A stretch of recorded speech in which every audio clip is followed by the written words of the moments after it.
माननीय भाइयों व बच्चों, आप सभी का आर्य स्त्री समाज कलकत्ता की तरफ से वंदन व अभिनंदन।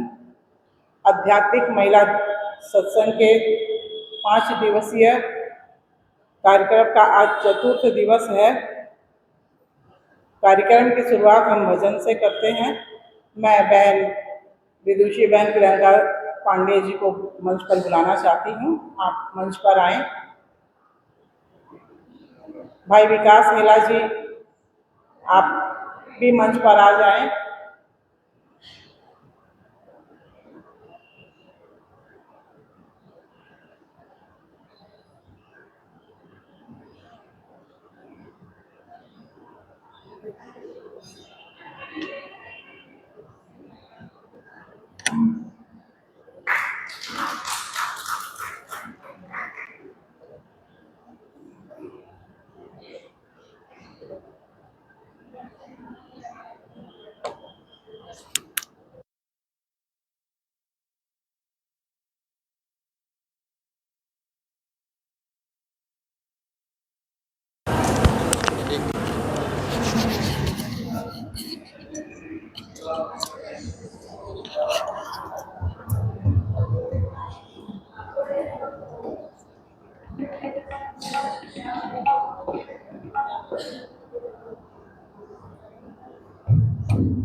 विश्वानि देव सवितर्दुरितानि परासुव यद्भद्रं तन्न आयस्सुव।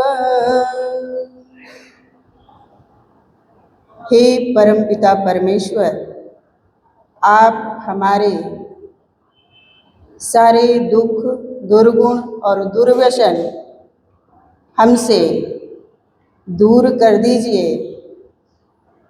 जो हमारे जीवन में शत्रु जैसे बने बैठे हैं और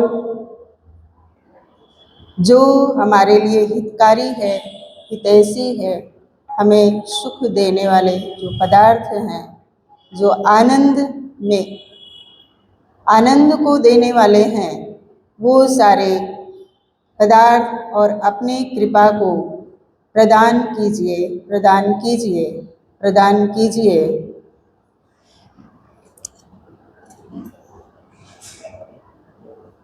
इस पवित्र मंच पर उपस्थित पूजनीय आचार्य जी, आर्य स्त्री समाज की सभी पदाधिकारी, बहनें और माताएं, वंदनीय मातृशक्ति, उपस्थित आर्यभद्र पुरुषों, आज जो ये आध्यात्मिक चिंतन चल रहा है संस्कारों के बारे में, जो ज्ञान की वर्षा हो रही है, आज उसका चतुर्थ दिवस है और संस्कारों में आज वानप्रस्थ संस्कार का क्रम है। और हम जानते हैं कि जो वानप्रस्थ है वो गुणा करने का आश्रम है।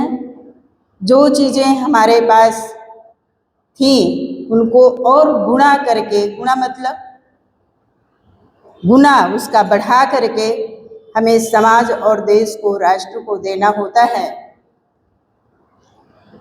ब्रह्मचर्य आश्रम जोड़ने का, गृहस्थ घटाने का, और ये जो वानप्रस्थ है ये गुणा करने का आश्रम है। तो बहुत बड़ी जिम्मेदारी है, छोटी जिम्मेदारी नहीं है। विषम से विषम परिस्थितियों में हम अपने आप को कैसे भूमिका अदा करते हैं, कैसे अपने जीवन को अच्छा आदर्श बना सकते हैं, ये विचार करने की बात है, चिंतन करने का विषय है। लेकिन कहीं ना कहीं उस प्रभु कृपा की एक अहम भूमिका हमारे जीवन में अवश्य है। जब उसकी कृपा होती है तभी सद्बुद्धि की उत्पत्ति होती है। प्रयास पुरुषार्थ हमारे हिस्से में है, हमें करना चाहिए। आइए इस आश्रम का आचार्य जी आपको बताएंगे कि ज़्यादा से ज़्यादा समय हमें अपने स्वाध्याय में, अपने बारे में चिंतन करने में, अपने लक्ष्य के बारे में चिंतन करने में देना है। ये सारी बातें हैं। आइए एक पथिक जी का भजन है, ये दुनिया क्या है हमारे लिए, और फिर उसके बीच में रहते हुए हमें उस प्रभु का गुणगान, उसकी स्तुति, उसकी उपासना को स्मरण रखना है, उसको भूल नहीं जाना है। तभी हमारा वानप्रस्थ आश्रम जो उपासना का एक केंद्र है वो सार्थक होगा, सधेगा, सिद्ध होगा। आइए एक भजन के माध्यम से आनंद लेते हैं।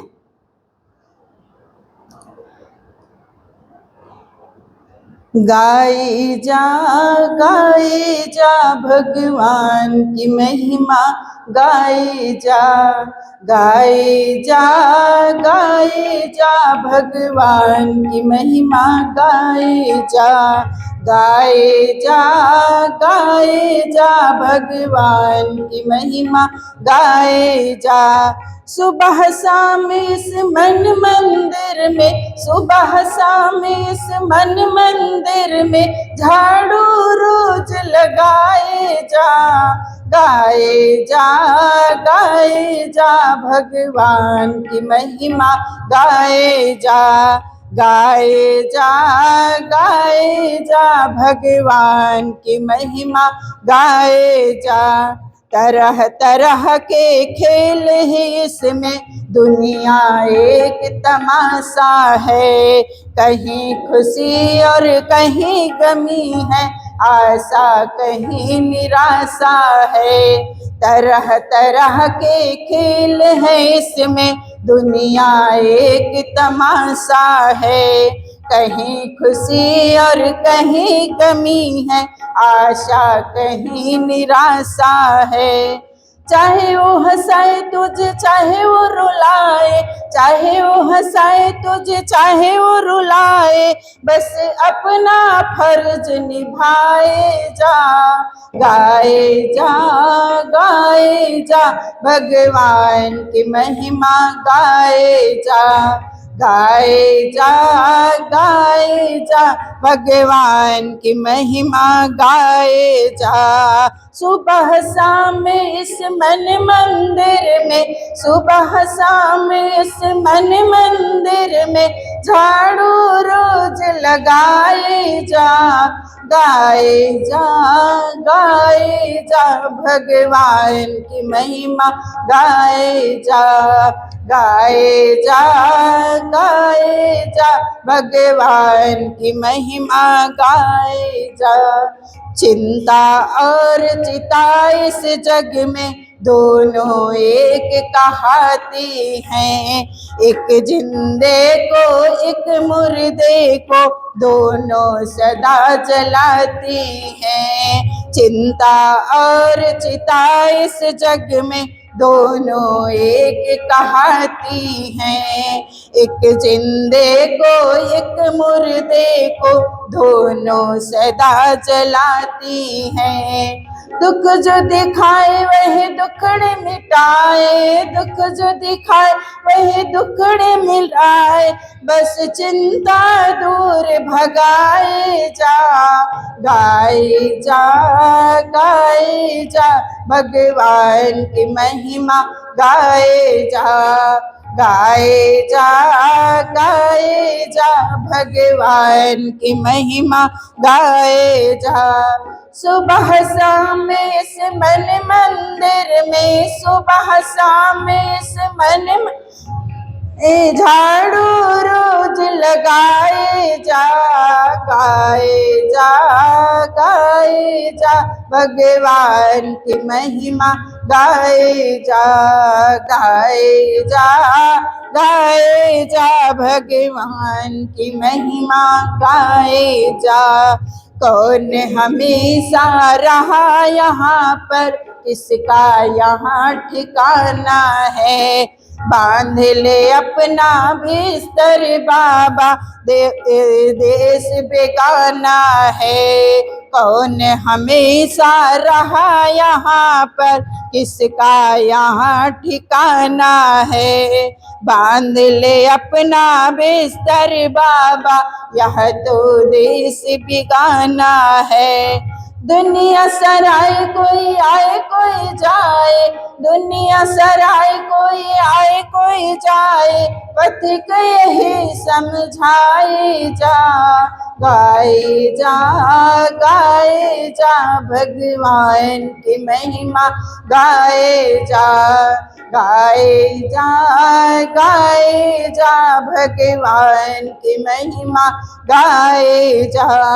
सुबह शाम इस मन मंदिर में, सुबह शाम इस मन मंदिर में, झाड़ू रोज लगाए जा, गाए जा, गाए जा, भगवान की महिमा गाए जा, गाए जा, गाए जा, भगवान की महिमा गाए जा, गाए जा, गाए जा, भगवान की महिमा गाए जा। सभी का धन्यवाद।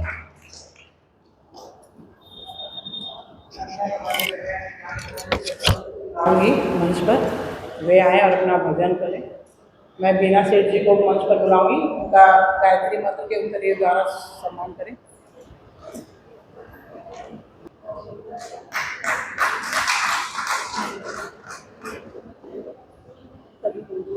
हमें देना दाता, मन का विश्वास कमजोर होना। हम चले नेक रास्ते पे, हमसे भूल कर भी कोई भूल होना। हम चले नेक रास्ते पे, हमसे भी कोई भूल होना। इतनी शक्ति हमें देना दाता, मन का विश्वास कमजोर होना। ओम ओम ओम ओम ओम ओम ओम ओम ओम ओम ओम।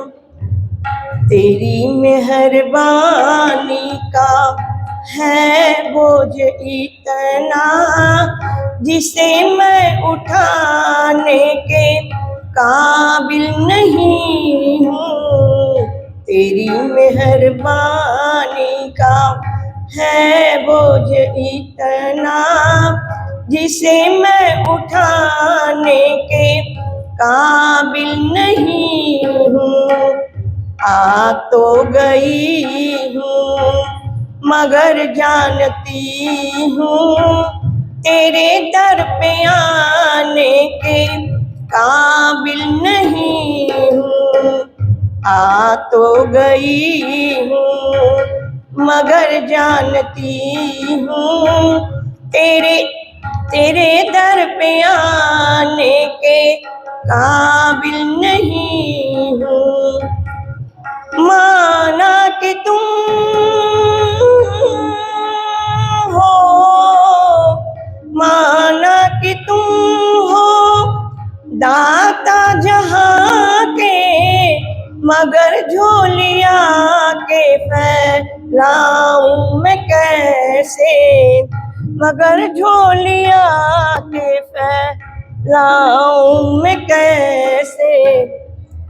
ओम माना कि दाता हो तुम कुल जहाँ के, मगर झोलिया के फैलाऊं मैं कैसे।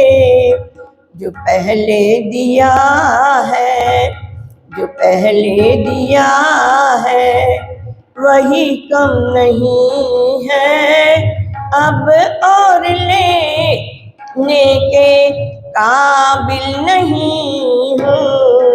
जो पहले दिया है वही कम नहीं है, अब और लेने के काबिल नहीं हूँ। तुम्ही ने अदा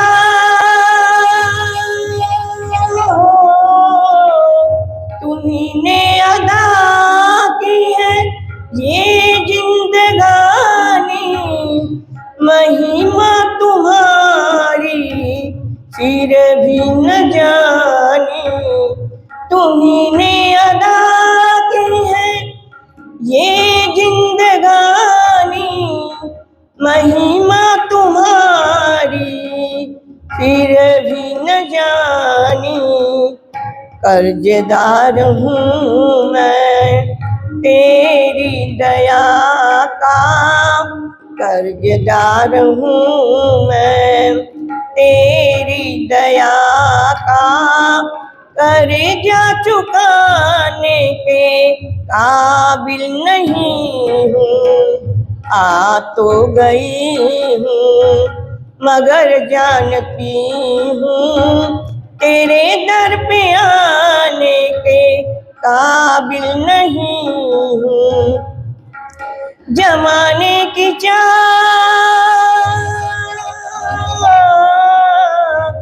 जमाने की चाहत ने तुमको भुलाया, विषयों में फंस कर खुद को मिटाया।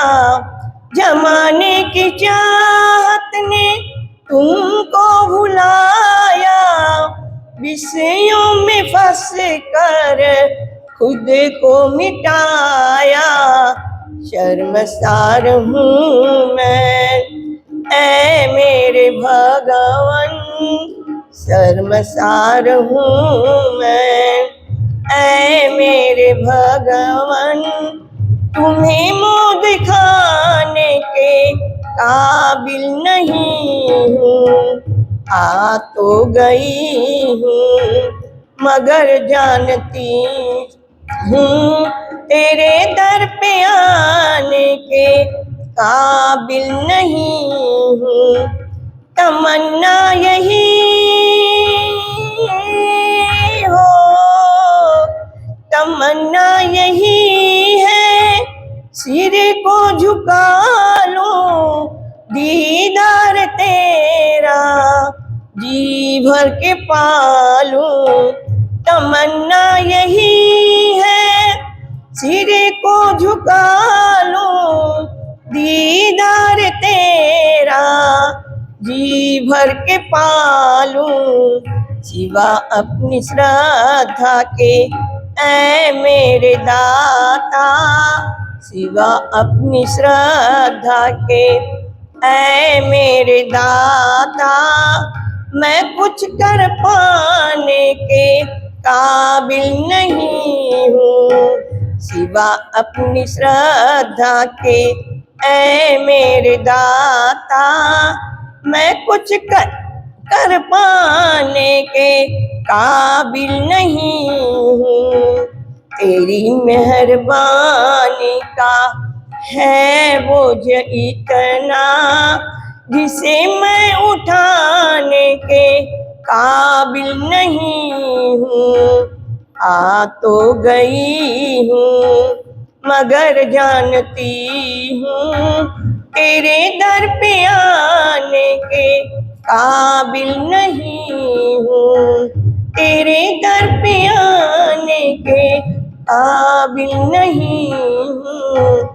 ओम ओम ओम जी, ओम ओम ओम जी, ओम ओम ओम जी, ओम ओम ओम जी, ओम ओम ओम जी। ओम ओम ओम जी, ओम ओम ओम जी, ओम ओम ओम जी।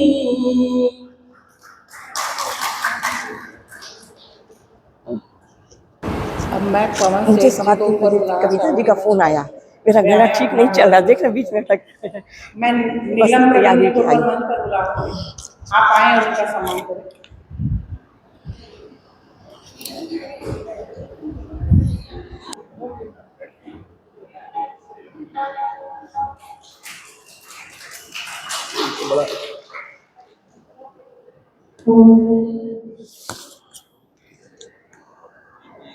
ओम ओम थोड़ा वॉल्यूम दीजिए।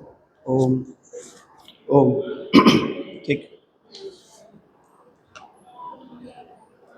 आप लोगों ने गए 2-3 दिनों में आचार्य जी से संस्कारों की चर्चा सुनी। विवाह संस्कार भी आचार्य जी ने सुनाया, तो मैं नहीं उपस्थित था, किंतु पता चला कि विवाह संस्कार तक हो चुका है और मेरे काम की चीज़ भी नहीं थी, इसलिए आया भी नहीं।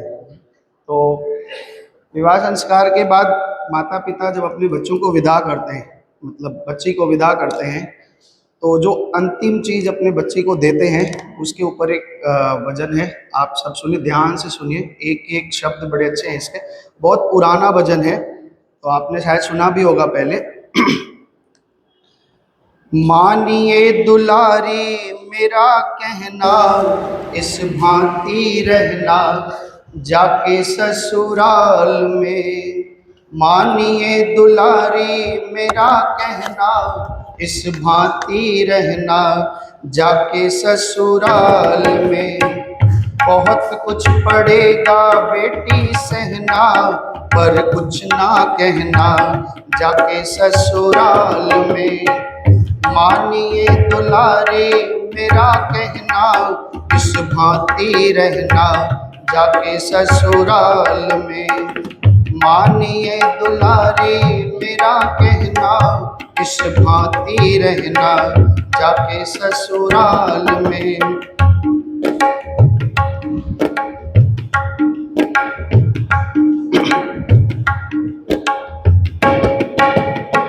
छोड़ के चली है आज बाबुल कांगना, छोड़ के चली है आज बाबुल कांगना। सखियां सहेलियां भी कोई तेरे संग ना, सखियां सहेलियां भी कोई तेरे संग ना।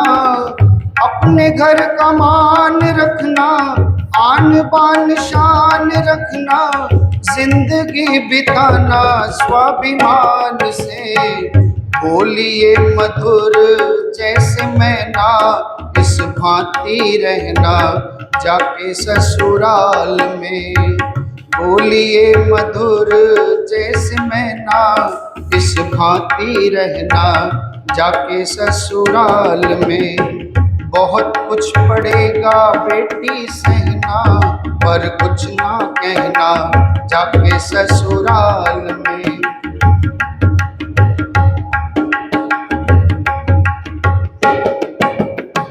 पिता के समान अपने ससुर जी को जानना, पिता के समान अपने ससुर जी को जानना। माता से भी ज्यादा अपने सासू जी को मानना, माता से भी ज्यादा अपने सासू जी को मानना। जेठानी का आदर करना, देवरानी से प्यार करना, प्यारी समझना अपनी जान से। आखिर वो भी है तेरी बहना, इस भांति रहना जाके ससुराल में। बहुत कुछ पड़ेगा बेटी सहना, पर कुछ ना कहना जाके ससुराल में। मानिए दुलारी मेरा कहना, इस भांति रहना जाके ससुराल में।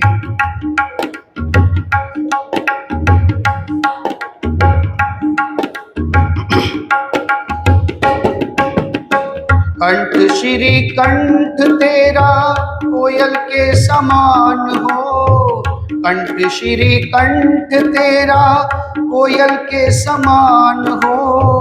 होठों पे लाली तेरी मधुर मुस्कान हो, होठों पे लाली तेरी मधुर मुस्कान हो। भलाई की बिंदिया तेरी, नेकी की नतनिया तेरी, पहन के चली जा बेटी शान से। लज्जा है बेटी तेरा गहना, इस भांति रहना जाके ससुराल में। बहुत कुछ पड़ेगा बेटी सहना, पर कुछ ना कहना जाके ससुराल में। मानिए दुलारी मेरा कहना, इस भांति रहना जाके ससुराल में।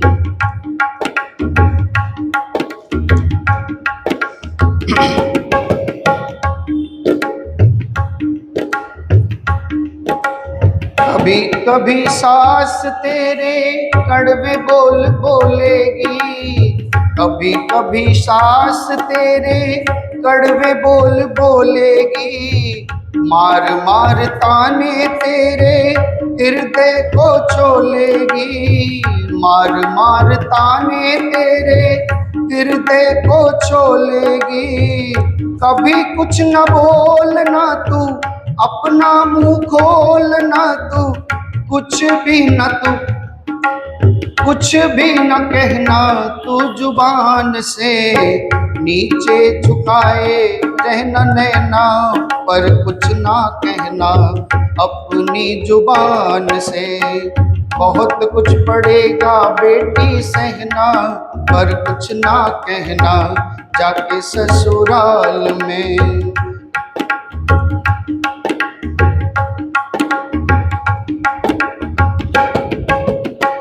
आए जो अतिथि घर पे करना सत्कार तू, आए जो अतिथि घर पे करना सत्कार तू। जोड़ करके रखना अपना पूरा परिवार तू, जोड़ करके रखना अपना सारा परिवार तू। दोनों समय संध्या हवन सुगंधि से भर जा भवन, दोनों समय संध्या हवन सुगंधि से भर जा भवन। लगन तू लगाना भगवान से, प्रभु सा बेमोल कोई है ना, इस भांति रहना जाके ससुराल में। प्रभु सा बेमोल कोई है ना, इस भांति रहना जाके ससुराल में। मानिए दुलारी मेरा कहना, इस भांति रहना जाके ससुराल में। मानिए दुलारी मेरा कहना, इस भांति रहना जाके ससुराल में।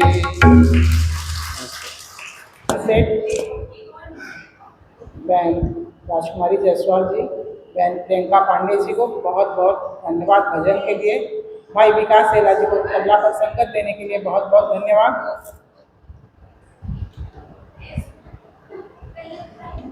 आप अपना वक्तव्य रखेंगे। आज वानप्रस्थ पर आचार्य उपदेश होगा, सब बहुत तन्मयता से सुने।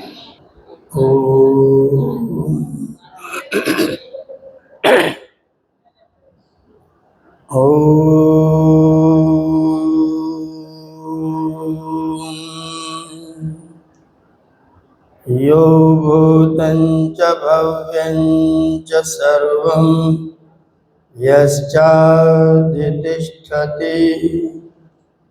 स्वर्यस्य च केवलं तस्मै ज्येष्ठाय ब्रह्मणे नमः। यस्य भूमिः प्रमान्तरिक्षं भूधरम् दिवं यश्चक्रे मूर्धानं तस्मै ज्येष्ठाय ब्रह्मणे नमः। यस्य कारुण्यलेशेन सर्वं सर्वत्र सिद्ध्यति संकल्पितं हृदाभीष्टं तं वन्दे जगदीश्वरं तं वन्दे परमेश्वरम्।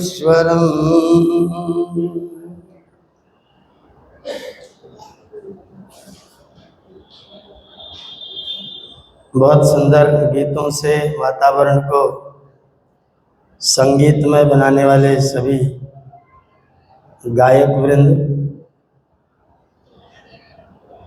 मैंने पवन जी की बोलने की विधा को तो सुना था, एक गाने की विधा आज पहली बार सुनने को मिली है।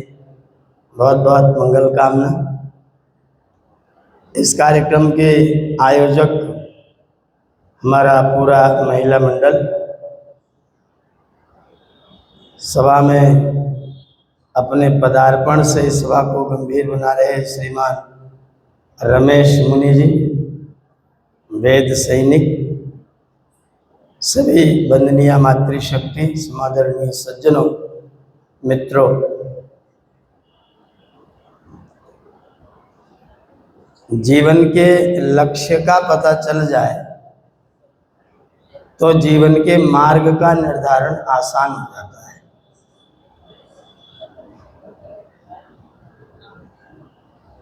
अगर हमें ये पता हो कि कहाँ जाना है तो हमारी यात्रा बहुत सुगम बनाई जा सकती है। जब हमें यह नहीं मालूम होता कि हमें जाना कहाँ है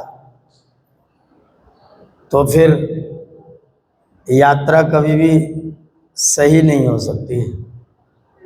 एक व्यक्ति बुकिंग विंडो पर जाके खड़ा हुआ और बोला कि सबको टिकट दे रहे हो, मुझे भी टिकट दे दो। बाबू ने कहा जाओगे कहाँ? बोले तुम ये कैसे पूछ रहे हो, मैं कहाँ जाऊँगा, तुमसे क्या मतलब है, तुम अपना काम करो, टिकट बनाओ। खबरदार तुमने टोका कि मैं कहाँ जा रहा हूँ, चुपचाप टिकट बना के दो। अब वो बाबू उनको क्या कहेंगे? कहेंगे आप पीछे लाइन में खड़े हो जाइए, थोड़ी देर बाद सोच के दोबारा आइए। हम भी एक गाड़ी में बैठे हैं, ये जो हमारा शरीर है ये गाड़ी है। हम एक गाड़ी में बैठे हैं और जाना कहाँ है?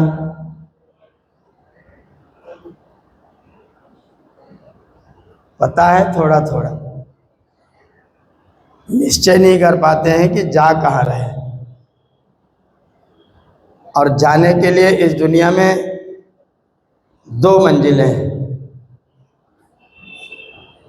हम दो जगह जा सकते हैं। एक तो स्वर्ग में जा सकते हैं और एक मोक्ष में जा सकते हैं। ये तो जीवन का सही सही लक्ष्य है। और अगर लक्ष्य से भटक जाएं तो कहीं भी जा सकते हैं। लक्ष्य पर जाना हो तो दो लक्ष्य हैं, या तो मुक्ति या तो स्वर्ग। और लक्ष्य से भटक जाएं तो फिर अनेक है। अगर मुझको सुल्तानपुर से कलकत्ता आना है तो दो साधन हो सकते हैं, व्यक्तिगत साधन या सरकारी साधन। पर अगर मुझे कहीं भी जाना हो तो पद यात्रा भी हो सकती है, साइकिल यात्रा भी हो सकती है, रिक्शा यात्रा भी हो सकती है। और गिरने के लिए कोई जगह निश्चित नहीं, कहाँ कहाँ व्यक्ति गिरेगा। साधारण कोटि के मनुष्य के रूप में दोबारा आ सकता है, पशु पक्षी के रूप में दोबारा आ सकता है, वृक्ष वनस्पति के रूप में दोबारा आ सकता है, कीड़े मकोड़े के रूप में दोबारा आ सकता है,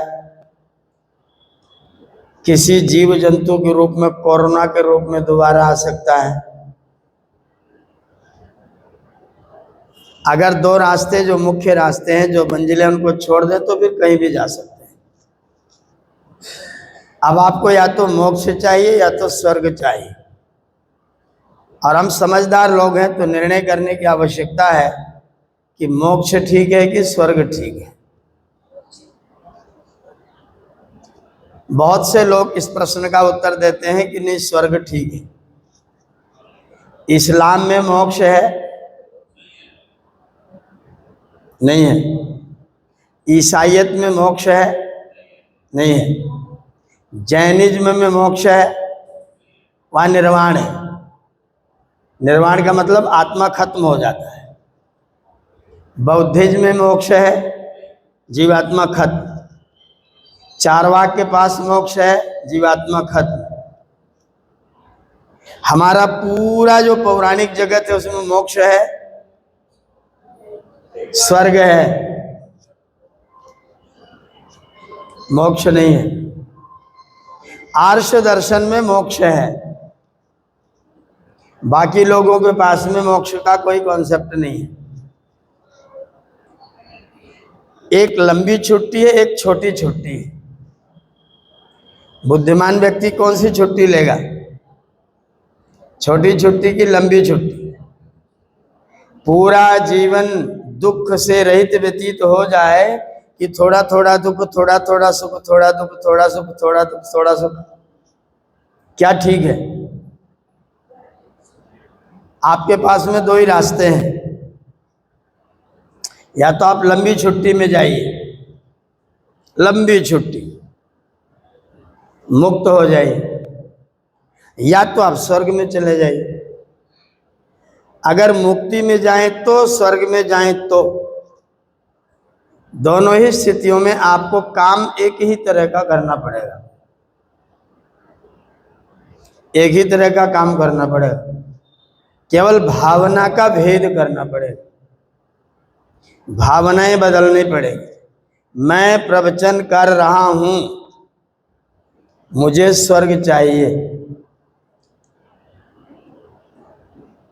तो मैं ऐसा प्रवचन करूंगा कि सब लोगों को आनंद आए, सब लोग मौज लें, सब लोग प्रसन्न हों।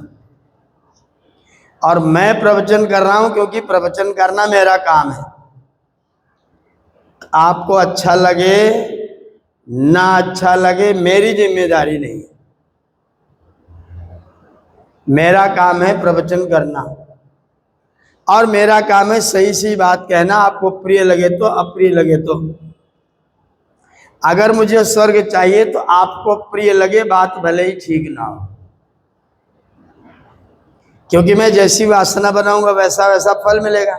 मैंने आपको सुखी किया तो परमात्मा मुझको सुखी करे, मुझे स्वर्ग प्राप्त हो जाए। मैं सत्य बोलूंगा, आप सुखी हो चाहे ना हो। गुरुकुल में बच्चे रहते हैं, मैं उनको प्रसन्न रखूं, सवेरे घंटी बजाना बंद कर दूं,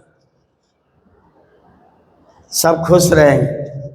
गुरुजी ने बहुत अच्छी व्यवस्था बनाई।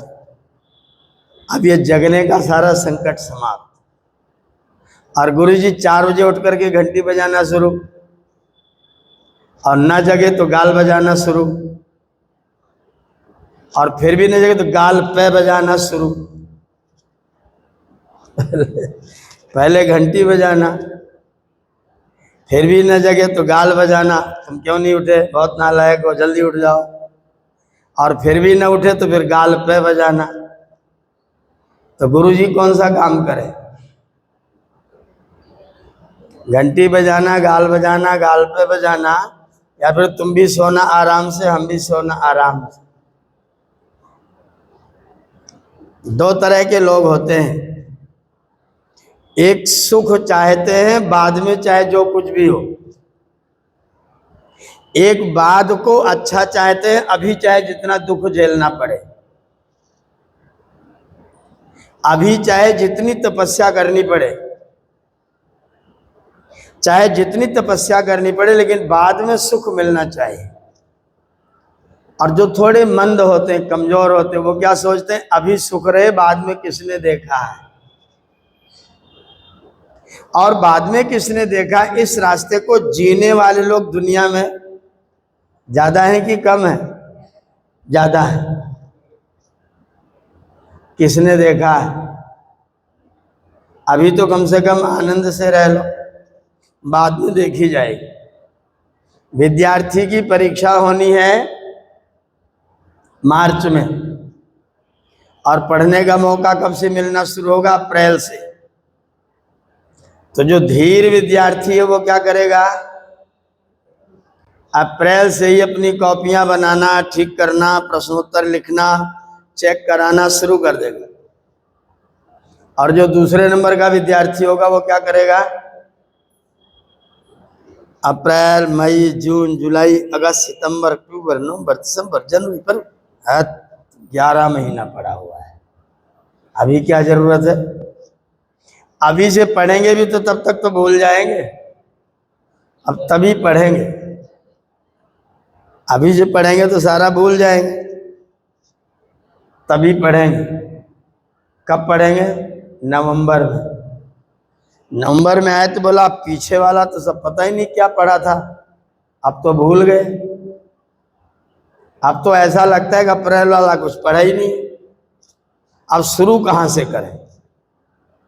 ये सोचते सोचते, दिनचर्या बनाते बनाते, अब पढ़ूंगा, ये पढ़ूंगा, इतने बजे ये पढ़ूंगा, इतने बजे ये पढ़ूंगा। रोज कागज में दिनचर्या बनाता है, अपने सामने चिपकाता है, घड़ी में अलार्म लगाता है, और जब घड़ी बजती है तो उसको दबा देता है। और जब फरवरी आ जाती है तो कहता है कि जब इतने दिन नहीं पढ़ा तो अब क्या खाक तैयारी करेंगे, अब तो जो होगा। फिर 15 दिन पहले अपने कपड़े के ऊपर, अपने शर्ट के बटन खोल के उसके अंदर पर्ची बना बना के लिखना शुरू करता है। कलम की टोपी के अंदर, गुरुकुल में हमारे ब्रह्मचारी होते थे, मेरी गार्डी में ड्यूटी लगती थी तो पूरे कटिवस्त्र के किनारे किनारे पूरा लिख देते थे बैठ के। रात परीक्षा देने के लिए बैठे, कटिवस्त्र पूरा लिखा हुआ है। एक दिन हमने सबको लंगोट में बिठा दिया परीक्षा देने के लिए, सबका कटिवस्त्र खोल के अलग, लंगोटी में परीक्षा हो। उसी दिन विश्वविद्यालय के लोग आगे चेक करने के लिए, क्या ये क्या हो रहा है? हमने कहा ये परीक्षा हो रही है, ये परीक्षा है। हमने कहा ये सब कटिवस्त्रों में इन लोगों ने लिख रखा अष्टाध्यायी का सूत्र। जितनी देर में याद किया जा सकता था उतनी देर में तो अप्रैल से लेके फरवरी तक नहीं पढ़ा। मार्च में पेपर देने आया तो बोला अब क्या पढ़ेंगे, अब तो। ऐसे ही हमारा जीवन भी, जीवन की दिशा का निर्धारण, जीवन के लक्ष्य का पता, हमने अपने बच्चों को जीवन का लक्ष्य, आज जो हमारे बच्चे पढ़ रहे हैं स्कूल में, किसी बच्चे को अचानक जाके पकड़ो तुम्हारे जीवन का लक्ष्य क्या है तो क्या बोलेगा? डॉक्टर बनना, सीए बनना, इंजीनियर बनना, पुलिस में जाना, सेना में जाना, बैंक में जाना, नौकरी करना। इसके आगे का लक्ष्य कोई रेयर में किसी लड़के के मन में आए कि क्या पता कौन सा लक्ष्य पूछ रहे हैं ये। हर बच्चा मैं क्या करूंगा पढ़ के, क्या करेगा? अमुक नौकरी करूंगा। अमुक नौकरी करना जीवन का लक्ष्य है कि साधन है? साध्य है कि साधन है? अमुक नौकरी करना जीवन का साधन है कि साध्य है? और पूछा क्या गया? साध्य। और बता क्या रहा है? सवाल का जवाब उल्टा। हमारे जीवन का लक्ष्य क्या है? आनंद की प्राप्ति। परमात्मा ने मानव का तन क्यों प्रदान किया? जिससे तुम आनंदित रहो, और आनंदित इतने रहो कि बाद में भी आनंद तुम्हारा सुरक्षित रहे। बाद के आनंद को सुरक्षित करने के लिए हो सकता है इस समय थोड़ा तुमको तपस्या करना पड़े।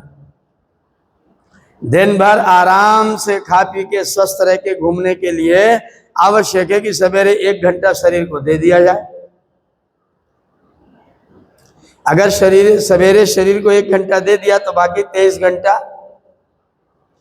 आराम से और अगर जीवन में 1 घंटा रोज शरीर को देते रहे तो बाकी पूरा जीवन आनंद से स्वस्थ, और शरीर को नहीं दिया तो हमारे जीवन का लक्ष्य आनंद की प्राप्ति है, और जीवन का साधन 3 है।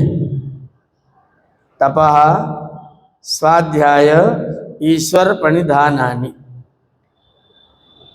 क्या क्या साधन है? नंबर 1 तपः, नंबर 2 स्वाध्याय, नंबर 3 ईश्वर प्रणिधान। तपः का मतलब है जिस लक्ष्य को तुमने निश्चय किया है उस लक्ष्य की प्राप्ति में कुछ भी बाधा आए, मैं जब तक लक्ष्य को प्राप्त नहीं कर लूंगा तब तक किसी भी बाधा को बिना कुछ समझे निरंतर आगे बढ़ता जाऊंगा। हो सकता है कष्ट आएगा, हो सकता है तप करना पड़ेगा, अनेक बाधाएं आएंगी। कई बार तो आप तप करेंगे, लोग आपका मजाक उड़ाएंगे। हमारी कक्षा में 84 साल की माता जी पढ़ती हैं, उनके पोते पोतियां, छोटे छोटे पोते 3 साल 4 साल 5 साल के, हाय देखो दादी, हाय देखो दादी, अब स्टूडेंट बनने चली। कोई दादी की कलम लेके भागेगा, कोई दादी की कॉपी लेके भागेगा। अब स्टूडेंट बनने जा रहे, अब दादी स्टूडेंट बनेंगे तो दादी को कमरा बंद करके पढ़ना पड़ता है। अच्छा, दादी पढ़ रही है तो व्यक्ति सोच रहा है क्या है, लेकिन दादी ठीक काम कर रही है, वो अपना तप कर रही है। अध्ययनम तपः, अध्ययन क्या है? तप है। अपने मन को, अपने इंद्रियों को उनके कार्यों से हटा करके अपने कार्य में लगाना, इंद्रियों को इंद्रियों के कार्य से हटा के अपने कार्य में लगाना। इंद्रियां मिली किसके लिए है? हमारे लिए, और हम करते हैं काम उनके लिए। इंद्री मिली है हमारे लिए और हम काम उनसे करते हैं उनके लिए। मिली थी अपने लिए और काम किसका हो रहा है? उल्टा हो रहा है कि सीधा? सारा जीवन इंद्रियों के लिए काम करने में पूरा जीवन व्यतीत हो जाता है। अपने लिए काम करने का अवसर, इंद्रियों का काम था अपने लिए काम करना, और अपना काम क्या था? तप करना। अपना काम क्या था? तप करना। जो गा रहे थे ना पवन जी, मानिए दुलारी मेरा कहना, इस भांति रहना जाके ससुराल। किस भांति रहना? कभी कभी सास तेरे कड़वे बोल बोले, रहना तो सहना, रहना सहना ठीक है ना? आपका रहन सहन ठीक है ना? अगर सहन ठीक है तो रहन, और सहन न किया तो रहना बनेगा। इसलिए जब भी बोला जाता है इनका रहन सहन अच्छा है, इसका मतलब ये सहन करने में समर्थ है, इसलिए इनका रहन। और सहना क्या है? तप। सहनम तपः, सहन करना तप है। मेरा जीवन जितना अधिक तपस्या में रत रहेगा, मैं अपने लक्ष्य की प्राप्ति के प्रति जितना जितना सजग रहूंगा, उतना उतना आपको निरंतर तप करते रहना पड़ेगा। किसान जनवरी के महीने में पानी लगाने के लिए जाएगा, अगर वो कहे अभी तो बहुत ठंडे मार्च में लगा लेंगे, तो जनवरी में ही गेहूं में पानी लगेगा, और पूस की रात में खास तौर पर पानी लगेगा। अगर पूस में पानी न लगा तो गेहूं को पाला मारेगा। खेत में पानी लग गया तो पाले का प्रभाव नहीं होगा। अगर वो कहे पाला पड़ लेने तो बाद में पानी डालेंगे, तो पूस की रात लगेगी, कोहरे से पूरा चादर ढकी होगी, दिख कुछ नहीं रहा होगा। ट्यूबवेल में से पानी निकाल करके नंगे पैर पानी में घूमेगा, पानी लगाएगा। ये किसान का क्या है? तप। विद्यार्थी पुस्तक लेकर के उसमें जूझेगा, समझेगा, पढ़ेगा, लिखेगा, ये उसका है तप। बच्चों को जुकाम हो गया, नाक बह रही है, पहुंचते पहुंचते नाक लाल हो गई, रोते रोते आंख लाल हो गई, बता कुछ नहीं रहा है कि मुझे हुआ क्या है। माता जी सोएंगी कि घूमेंगी? है? ये माता जी का तप है। जब तक बच्चा नहीं सो जाएगा तब तक माता जी, ये माता जी का तप है। किसी भी क्षेत्र में लगा लीजिए आप, जिसके जीवन में जितने स्तर का तप है उसका जीवन उतने स्तर तक सफल है। जितने स्तर का आपके जीवन में तप है उतने ही स्तर तक आपका जीवन सफल है, और जितने जीवन में आपके तप की कमी है उतने उतने आपके जीवन का स्तर भी कम रहेगा। तप करते करते कष्ट प्रतीत होता है, कष्ट प्रतीत होगा तो मन में आएगा छोड़ो अब नहीं करेंगे, बहुत दिन कर लिया अब नहीं करेंगे, तो ठीक है कि गलत हो जाएगा। किसी ने कहा आचार्य जी अग्निहोत्र कितने दिन तक करें? मैंने कहा आचार्य याज्ञवल्क्य ने लिखा है कि या तो मर जाओ तब छोड़ देना। कब छोड़ना? जब मर जाओ, और या फिर इतने कमजोर हो जाओ कि चम्मच भी न उठे, मुंह में भोजन ले जाते यहाँ आते आते सब गिर जाए, तो फिर अग्निहोत्र छोड़ दे। जारा मरियम सत्रम, ये शब्द का प्रयोग है, जारा मरियम सत्रम, एतद अग्निहोत्रम जारा मरियम सत्रम। या जो अग्निहोत्र है वो अत्यंत जरा तक और मृत्यु पर्यंत करने वाला कर्म है। मैं कुछ करते करते थक गया, करते करते थक गया, उसके बाद कहा अब नहीं करूंगा, अब तो बहुत दिन हो गया। माता जी बीमार है, माता जी अस्वस्थ है, मैं माता जी की सेवा कर रहा हूं। डॉक्टर से पूछा माता जी कब तक चलेंगी? बोले जब तक चलेंगी इस स्थिति में सुधार नहीं होगा, ऐसी ही रहेंगी। बहू रानी बेटे ने कहा कि जब ऐसी रहेंगी तब इनकी सेवा करने का क्या फायदा है, पड़ा रहना।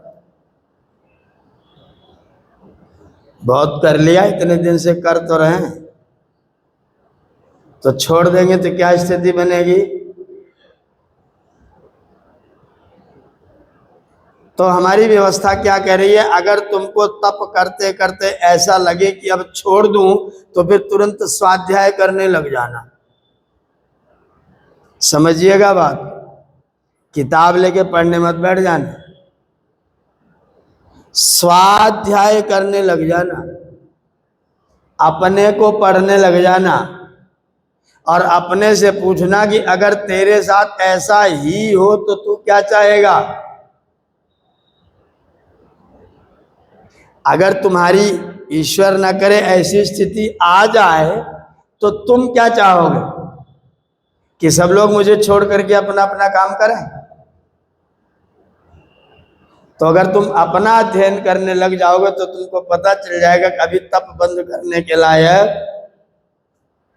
जब जब तुम्हें तप में शंका प्रतीत हो कि अब ना करूंगा, बंद करूंगा, तो तुरंत स्वाध्याय करना शुरू कर दो। जब भी तुमको लगे कि अब तप नहीं कर पाऊंगा तो तुरंत स्वाध्याय कर। और स्वाध्याय के 2 चैप्टर होंगे। पहला चैप्टर क्या होगा? खुद को पढ़ो। दूसरा चैप्टर क्या होगा? अपने प्रेरणा प्राप्त कराने वाले ग्रंथों को पढ़ो जो तुम्हें प्रेरित कर सके, जिनसे तुमको कुछ प्रेरणा मिल सके। किसी क्रांतिकारी का जीवन परिचय पढ़ो, स्वामी श्रद्धानंद सरस्वती का जीवन परिचय पढ़ो। 23 वर्ष की उम्र में जिन लोगों ने फांसी के फंदे पर जो लोग झूल गए उनके जीवन को पढ़ो। 19 दिसंबर को गोरखपुर की जेल में मैं गया। जिस कोठरी में राम प्रसाद बिस्मिल रहते थे उस कोठरी में गया। उस कोठरी में उनके विचार लिखे हुए हैं। क्या लिखा? बहुत दिन से सोचता था कि किसी साधु की कुटिया में जा करके एकांत में परमात्मा की उपासना करूंगा। साधु की कुटिया तो न मिली, लेकिन ये अंधेरी 8 बाई 8 फुट की कोठरी मुझको मिली है। और मेरे ऊपर ईश्वर की दया है कि मुझे ईश्वर की उपासना करने का अच्छा अवसर मिला है, और मैं अत्यंत आनंद में इस कुटिया में ईश्वर की उपासना कर रहा हूं। मैंने इन वाक्यों को पढ़ा तो मैं ऐसे ऊपर ऐसे लिखा हुआ है, मैं उसको खड़ा खड़ा देखता रह गया। हमारी पुत्री थी साथ में, बोली पिताजी क्या हुआ? मैंने कहा इस वाक्य को पढ़ो।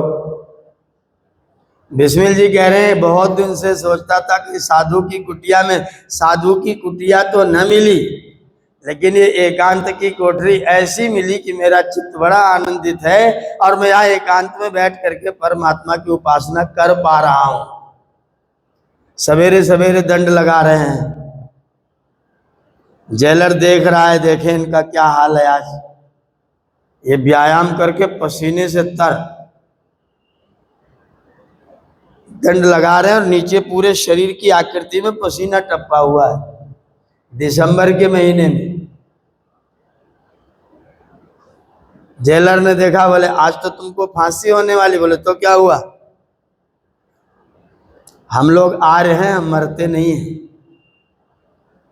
कैसे लोग थे? बोले हम आ रहे हैं, मरते नहीं हैं।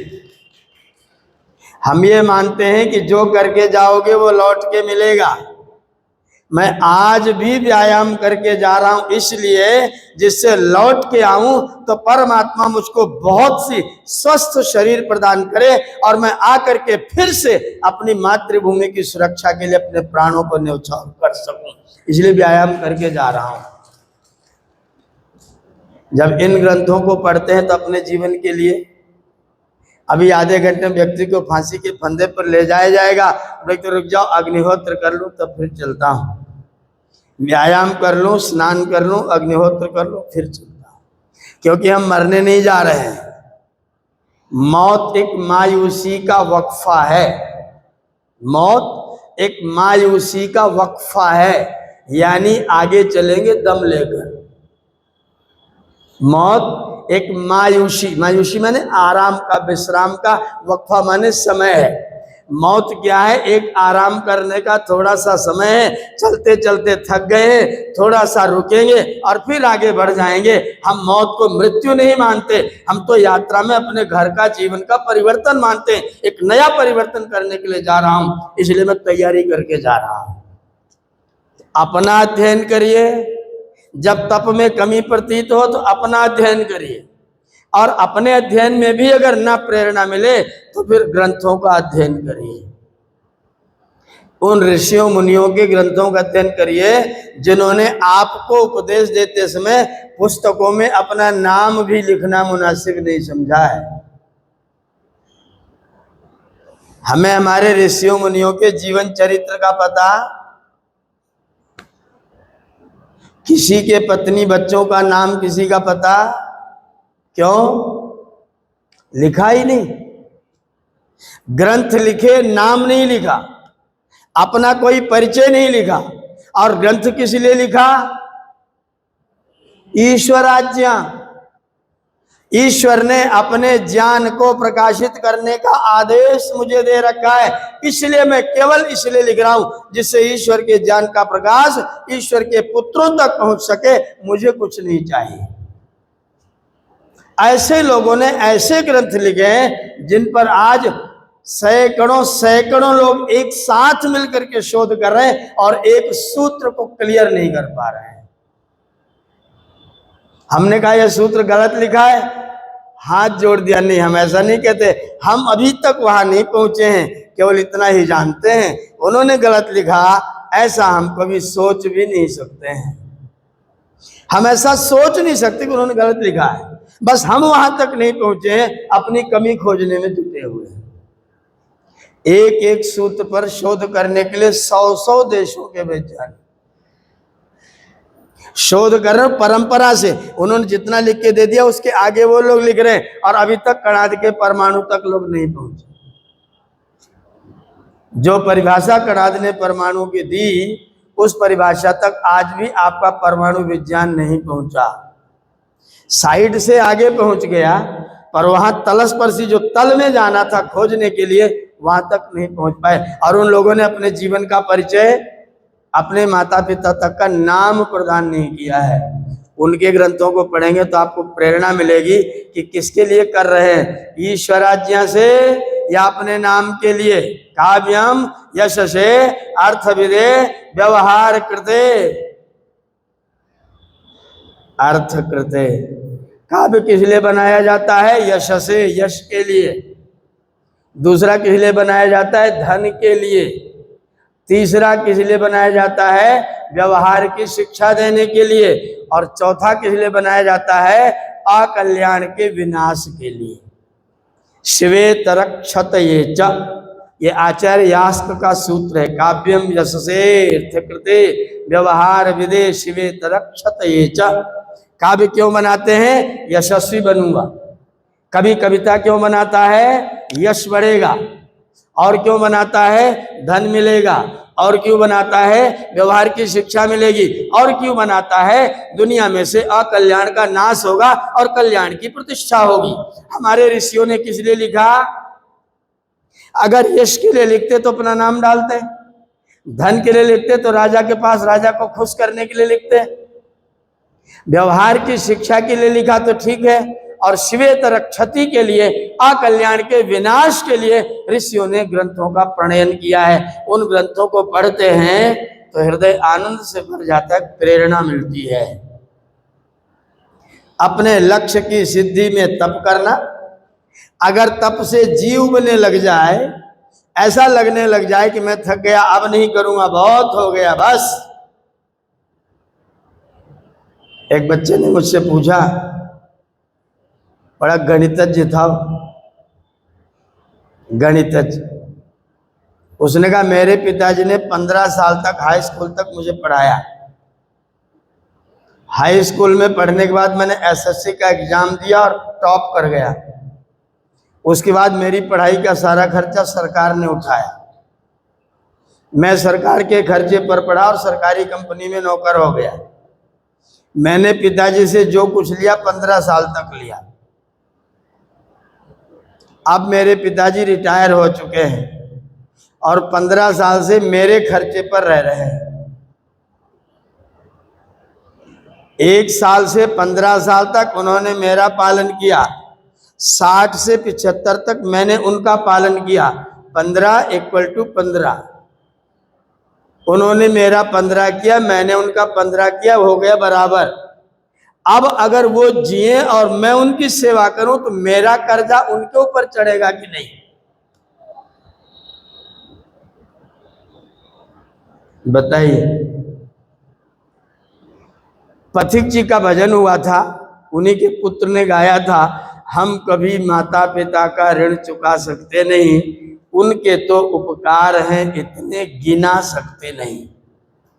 इस भजन को सुनने के बाद मेरा व्याख्यान था और व्यक्ति ने सभा में मुझसे प्रश्न किया कि आप कह रहे हैं कि हम कभी माता पिता का ऋण चुका सकते नहीं, और मैंने उनका 15 = 15 कर दिया। अब उनका ऋण मेरे ऊपर है कि मेरा ऋण उनके ऊपर है? मैं चक्कर में पड़ गया, इसको क्या जवाब दूं? मैंने उससे पूछा, जब तुम अपने पिताजी को मिले थे तो समर्थ थे कि असमर्थ थे? बोला हम तो असमर्थ थे। मैंने कहा 15 साल का जब उन्होंने छोड़ा तो तुम समर्थ थे कि असमर्थ थे? हम तो समर्थ थे। मैंने कहा 60 साल के तुम्हें पिताजी मिले, समर्थ थे कि असमर्थ थे?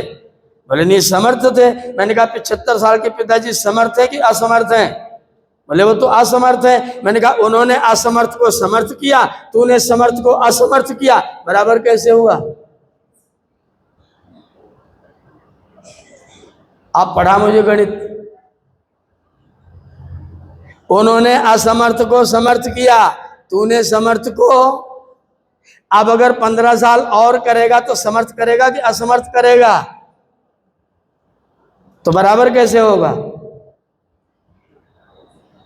एकदम चक्कर, अब उसको चक्कर आने लगा।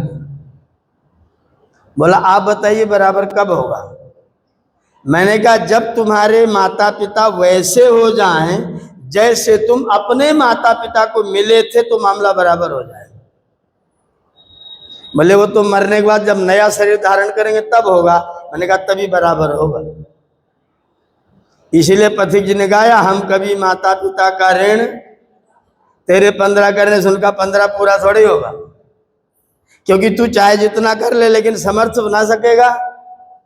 तो जिस स्थिति में तू अपने माता पिता को मिला था, जब तेरे माता पिता वहीं पहुंच जाएं, वो भी लल्लू बन के किसी की गोद में चले जाएं, तब तू छोड़ देना। बोले इसका मतलब मरने तक ऋण नहीं चुकेगा। मैंने कहा मरने के बाद भी नहीं चुकेगा। जब जीते जी नहीं चुका तो मरने के बाद किसको क्या चुकाएगा? अब तो रह गया वो लेशन, वो उतना रह ही जाएगा। इसलिए पथिक जी ने बिल्कुल ठीक कहा, हम कभी माता पिता का ऋण चुका सकते नहीं। गणित पढ़ने से काम नहीं चलेगा, स्वाध्याय करने से काम चलेगा। तप करना और तप में मन न, जब तुमको लगे कि मैंने तो 15 कर दिया, पिताजी ने मेरी पढ़ाई लिखाई में इतना खर्चा किया था, मैंने उतना पिताजी के लिए कर दिया। जब तुम्हारे लिए पिताजी ने किया था तब 1 रुपए का इतना सारा आता था, जब तुमने पिताजी के लिए किया पिताजी का 100 रुपए में उतना सारा आता है, तो बराबर कैसे होगा? तूने तो पिताजी को 1 रुपया दे के फुर्सत पा ली, लेकिन तब 1 रुपए में 1 किलो घी मिलता था, और अब 1 रुपए में कितना घी मिलेगा? हैं? मांगने चले मत ना, लौट के घर नहीं आ पाओगे। अगर 1 रुपए का घी लेने दुकान पर चले गए तो घर आने का अवसर नहीं मिलेगा। रुक जा, तुझे बताता हूँ, 1 रुपए में घी लेने आया है, घर आने का मौका नहीं लगेगा, दुकान पर ही रोक लेगा। तो अब तुम पिताजी को 1 रुपए दे के फुर्सत पालो, मामला बराबर होगा? कभी नहीं होगा। इसलिए स्वाध्याय करो। मैं जो व्यवहार दूसरे के लिए करने जा रहा हूं वो स्थिति मेरी होगी तो मैं किस व्यवहार की अपेक्षा करूंगा? मुझे क्या चाहिए होगा कि मेरे पास कोई रहे, मुझसे कोई बात करे, मेरी कोई सेवा करे, मेरा कोई ध्यान रखे, या सब भाग जाओ मैं अकेला रहूंगा? अगर तुमको अकेला रहना बहुत अच्छा लगता हो तो तुम दूसरों को अकेला छोड़ सकते हो, अन्यथा स्वाध्याय करो। तुम बैठे रहोगे, पूछोगे बेटा कहाँ जा रहे हो, और बेटा तुमको डांटेगा तो क्या सोचोगे? अच्छा लगेगा? अच्छा नहीं लगेगा। तो तुम्हारे पिताजी को अच्छा लग रहा होगा तो तुमने स्वाध्याय किया। उन्होंने कहा मैं तो MBA करके आया हूं। तूने कुछ नहीं पढ़ा। MBA की पढ़ाई स्वाध्याय में जब तक तुमने खुद को पढ़ना शुरू नहीं किया तब तक कोई स्वाध्याय नहीं है। किताबें पढ़ने, किताबें बहुत सी पढ़ी होगी तुमने, बताओ कभी कोई चेहरा पढ़ा है? हैं?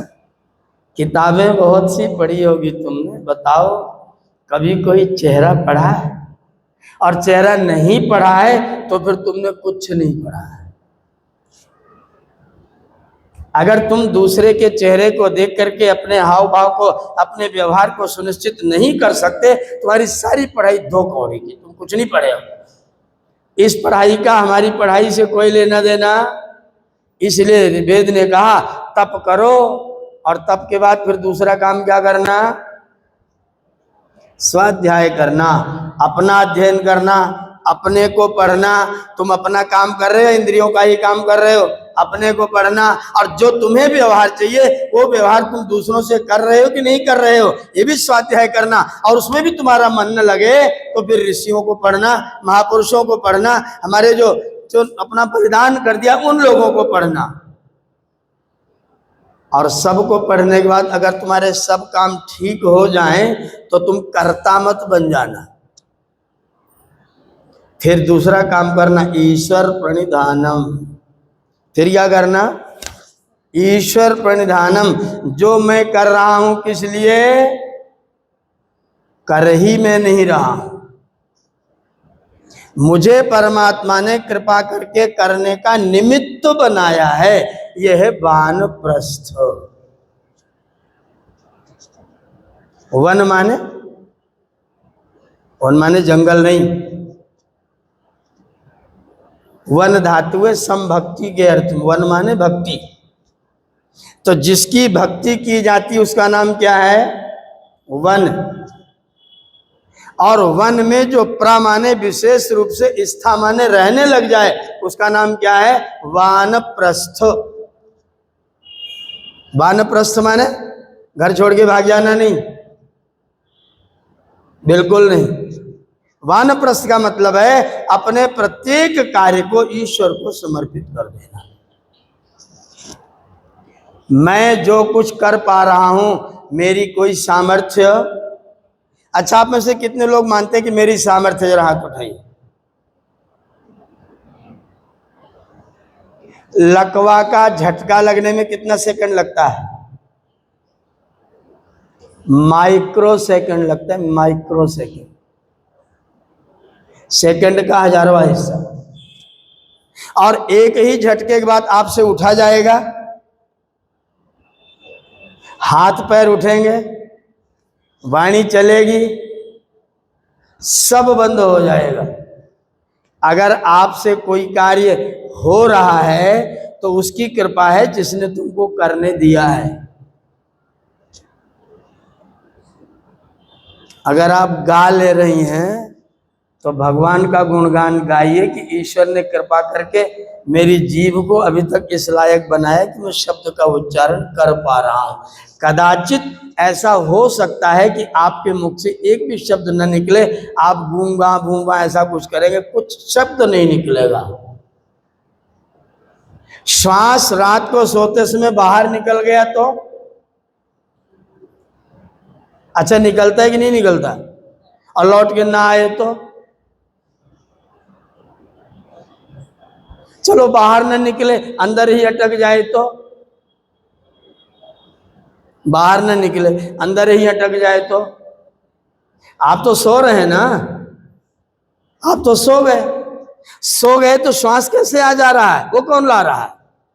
वो आपका काम है क्या? अगर सवेरे जग गए तो ईश्वर की कृपा, दिन व्यतीत हो गया तो ईश्वर की कृपा, कुछ भी कर सके तो ईश्वर की कृपा। जो अपने आप को अपने ईश्वर के प्रति प्रणिधान कर दे उसका नाम है वानप्रस्थ। गृहस्थ में रहते रहते अपने कर्तव्य का पालन हमने कर लिया। कर्तव्य मैंने 2 बताए, अगली पीढ़ी की सेवा, अगली पीढ़ी का निर्माण। एक पीढ़ी की सेवा, दूसरी पीढ़ी का निर्माण, एक गृहस्थ का कर्तव्य है। आपने अपने गृहस्थ के कर्तव्य को करते करते आप थक गए क्या? थक गए, इसका मतलब आप ईश्वर को नहीं मानते। जो काम करके थक जाता है, मैं ये मानता हूं कि व्यक्ति ईश्वर को नहीं मानता है। अगर ईश्वर को मानेगा तो ईश्वर कभी थकता है? तुम बूढ़े हो जाओ, चलने फिरने लायक न रहो, महानालायक की काम करो, चोरी करो, छल करो, कपट करो, परमात्मा तुम्हें जीवन दान देने से मना करेगा। और तुम 1 मिनट में बदला निकालना शुरू कर दो तो तुम ईश्वर को कहाँ जानते हो? अरे उस ईश्वर को भी देखो, तुम कुछ भी करो, उसका नाम भी ना लो तो भी तुम्हारे प्रति उसकी दया, नाम भी ना लो तो भी उसकी दया तुम्हारे ऊपर है। अगर मैं कुछ कर पा रहा हूं तो इसमें अपने आप को कर्ता समझने का अभिमान कभी भी ना करना। ये वाणी का विषय नहीं है, ये करने का विषय है। और इसको बार बार अभ्यास में लाना चाहिए, बार बार अभ्यास में लाना। हमने भोजन बनाया, किसी ने खाया, जानते नहीं कितनी मेहनत करनी पड़ी। तुम तो बैठे हुए इसी में आराम से, मेहनत तो करनी पड़ी, इसमें क्या दो राय है? इसमें कोई दो राय नहीं कि मेहनत करनी पड़ी है। और जिसने खाया वो तुम्हारा धन्यवाद कर रहा है, तो तुम्हारे मुख से क्या निकालना चाहिए? ईश्वर ने हाथों में बल और बुद्धि में, मस्तिष्क में वो कृपा दे रखी जिसके कारण मेरे हाथ से ईश्वर स्वादिष्ट भोजन बनवा ले रहा है। उसकी कृपा है, मैंने कुछ नहीं किया है। धन्यवाद करना हो तो भगवान का धन्यवाद कर। अगर ये करके आपने भोजन करा लिया तो फिर आप वानप्रस्थ में चले गए। अब मैंने किया तो ये समाज कैसे चल रहा है? मैं चला रहा हूं। मैं न होता तब तक तो डूब गया होता। इसी समाज में पंडित राम नरेश जी क्या करते थे, आचार्य रमाकांत जी, आचार्य उमाकांत जी, महात्मा रोलिया राम जी, सीताराम जी, कितने लोग रहे और चले गए, समाज बंद हो गया। स्वामी दीक्षानंद जी यही है जी के ब्रह्मा बने थे। मुझे आचार्य जी ने बहुत सारे संस्मरण सुनाए और वो भी चले गए तो वेद का प्रचार बंद हो गया। हम तुम नहीं रहेंगे तो समाज बंद हो जाएगा, नहीं बंद हो। समाज की गतिविधियां मैं क्या करूंगा, मैं केवल ईश्वर की आज्ञा से अपने जीवन का पार्ट अदा करने के लिए आया हूं।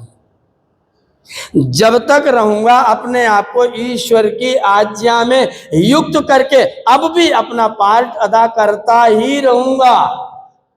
मेरे रहते रहते ओम का झंडा नीचा होगा, मेरे रहते रहते वेद का प्रचार बंद होगा। मेरा उत्तरदायित्व है कि मैं इसको बंद नहीं होने दूंगा। उसके बाद किसका काम है? ईश्वर का काम है, चलवाएगा और मुझसे भी ईश्वर ही चलवाएगा। मैं चलाने वाला, ईश्वर चलवाएगा। हम ईश्वर की आज्ञा में रहते रहते अपने आप को तप से पृथक, परिश्रम से पृथक, कैसी भी स्थिति आ जाए लेकिन हम रुकने वाले नहीं हैं, हम झुकने वाले नहीं हैं। हम इस कार्य को करते रहेंगे और मेरा करके देखा हुआ अनुभव है, अगर आप करते रहते हैं तो ईश्वर अपने तरीके से आपसे काम कराते भी रहते हैं। जो लोग सोचे कि अब देखता हूं ईश्वर कैसे कराता है तो बैठे रह जाते हैं। ईश्वर उन्हें कराने का निमित्त, अगर ईश्वर कराने का निमित्त बनाए तो ईश्वर का धन्यवाद करना और करने से चूक मत जाना। ईश्वर प्रणिधानम, यह वानप्रस्थ का कार्य। मंत्र क्या लिखा है वानप्रस्थ के बारे में? अभ्यादधामि समिधम, अभ्यादधामि समिधम, मैं समिधा को अभी सब ओर से आदधामि स्थापित कर रहा हूं। कहां? मैं समिधा का आधान कर रहा हूं, कहां करूं? अग्ने व्रत पते त्वयि, हे व्रतों के स्वामी परमेश्वर आप में मैं समिधा का आधान कर रहा हूं। तो परमात्मा में लकड़ी का आधान करेंगे क्या? मैं अपने को समिधा बना करके ईश्वर की आज्ञा में अर्पित कर रहा हूं। यह वानप्रस्थ के सूचना का वेद का मंत्र है।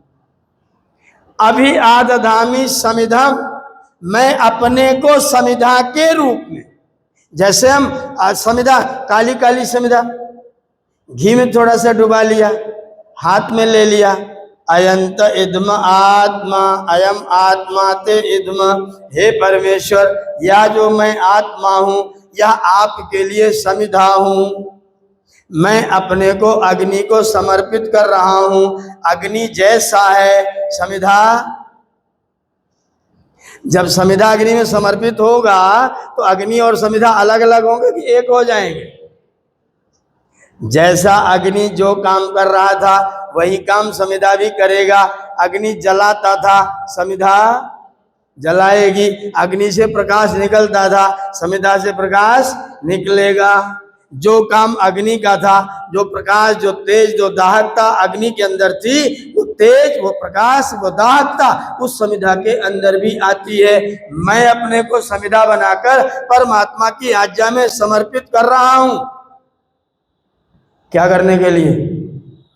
जैसा परमात्मा क्रिया करते हैं वैसे मैं भी क्रिया करने लग जाऊं। परमात्मा करते हैं क्रिया और मैं करता हूं कर्म। मैं क्या करता हूं और ईश्वर क्या करता है? क्रिया और कर्म में क्या अंतर है? हो रहा है तो क्रिया, कर रहा हूं तो कर्म, कर रहा हूं तो कर्म, और हो रहा है तो मैंने अपना प्रवचन दिया, मेरी आवाज को माइक ने आपके पास तक पहुंचाया तो क्रिया हो रही कि मैं कर रहा हूं? मैं खाली बोल रहा हूं, बस मैं आवाज पहुंचा नहीं रहा हूं। आवाज पहुंचाने का काम किसका है? माइक का है। मैंने तो केवल बोला, बोल करके आप तक पहुंचाने का कार्य इसने किया। ये क्रिया हो रही है और मैं बोलने की क्रिया कर रहा हूं। जिसको मैं करता हूं वो कर्म हो जाएगा और जो होगा वो क्रिया होगी।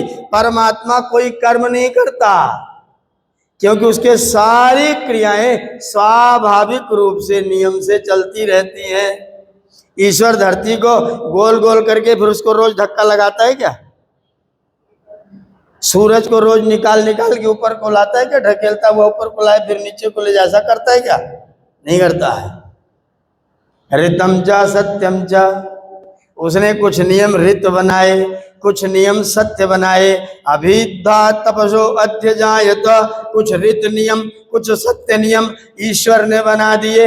आपके शरीरों का निर्माण होगा सत्य नियम, सृष्टि के पदार्थों का निर्माण होगा ऋत नियम।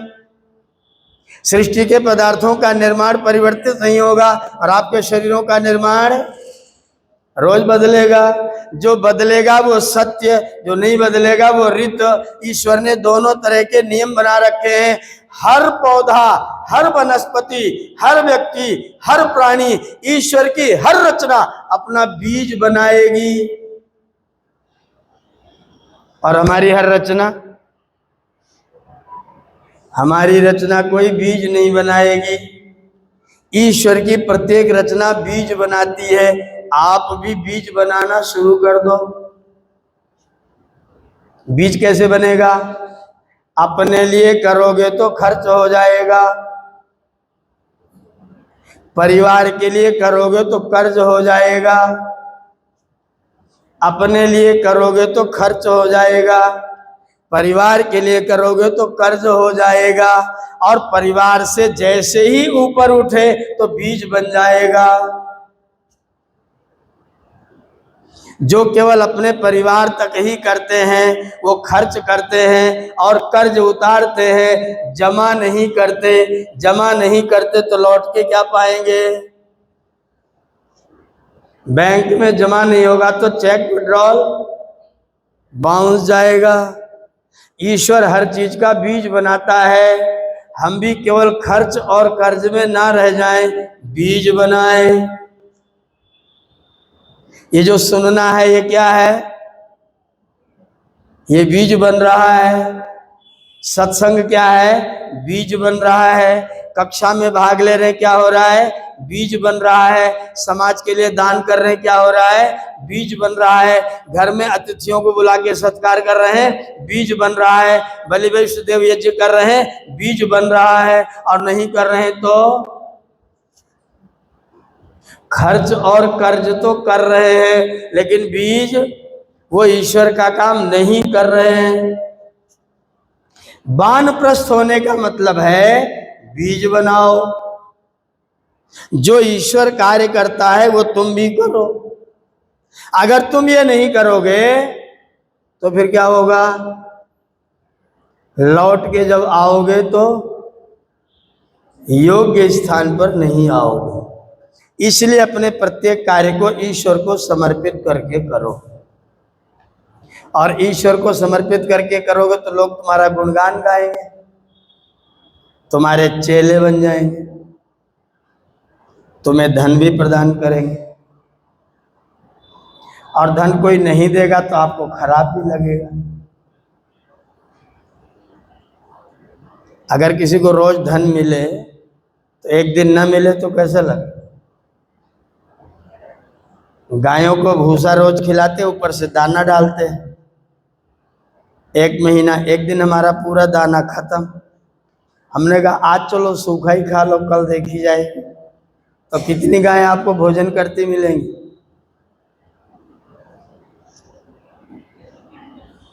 हमने देखा गौशाला, भूसे मुंह लगाया, उत्तर दक्षिण दोनों तरफ देखेंगे कुछ ला रहा है कि नहीं ला रहा है। आधा भूसा नाद में पड़ा, किसी ने नहीं खाया।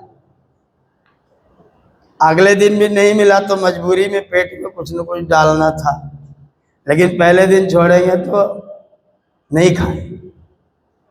अगर आप रोज किसी को देंगे, एक दिन नहीं देंगे, उसको खराब लगे। तो फिर ईश्वर ने कहा कि वानप्रस्थ से थोड़ा सा और ऊपर बढ़ो, वानप्रस्थ में तैयारी करो, तैयारी करके फिर थोड़ा और ऊपर बढ़ो, और ऊपर बढ़ के क्या करो, संन्यास कर दो।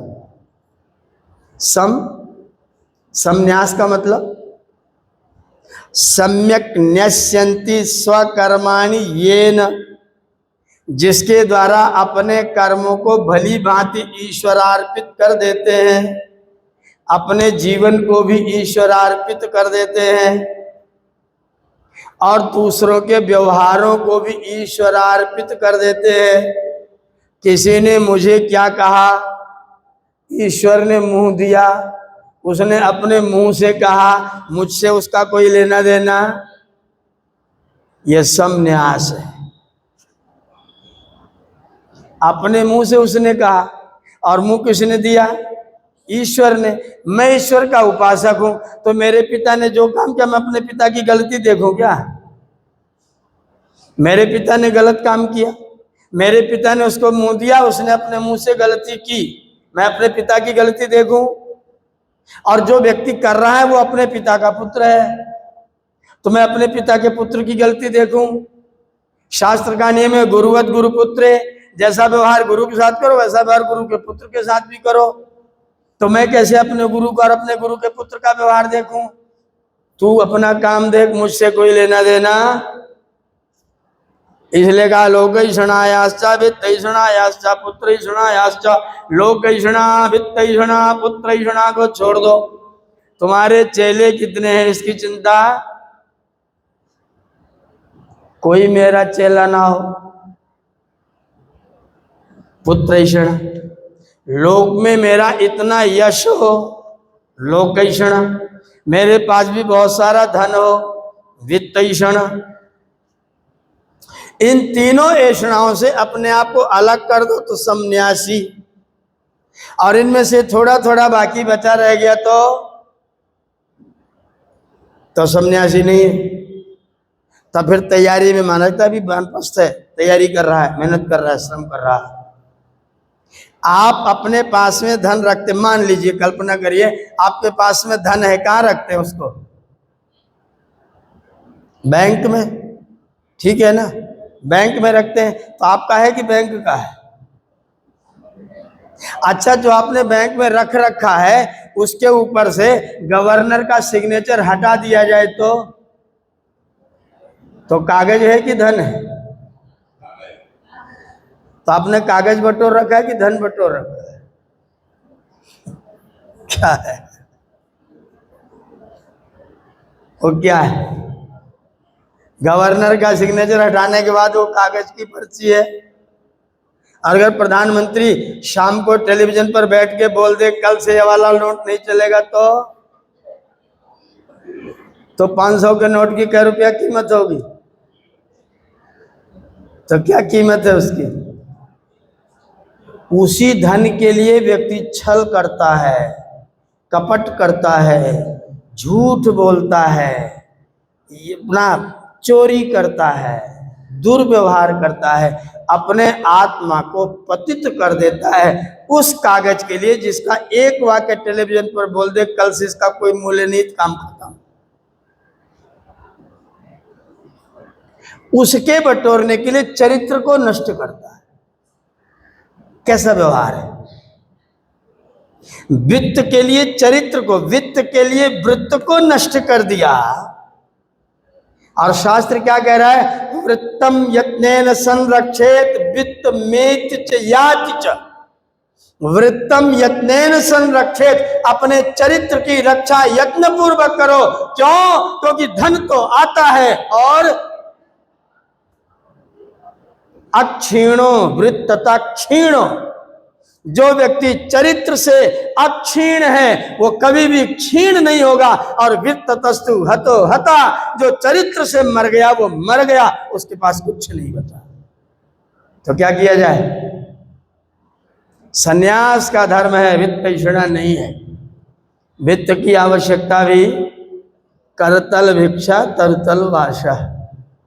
करतल भिक्षा,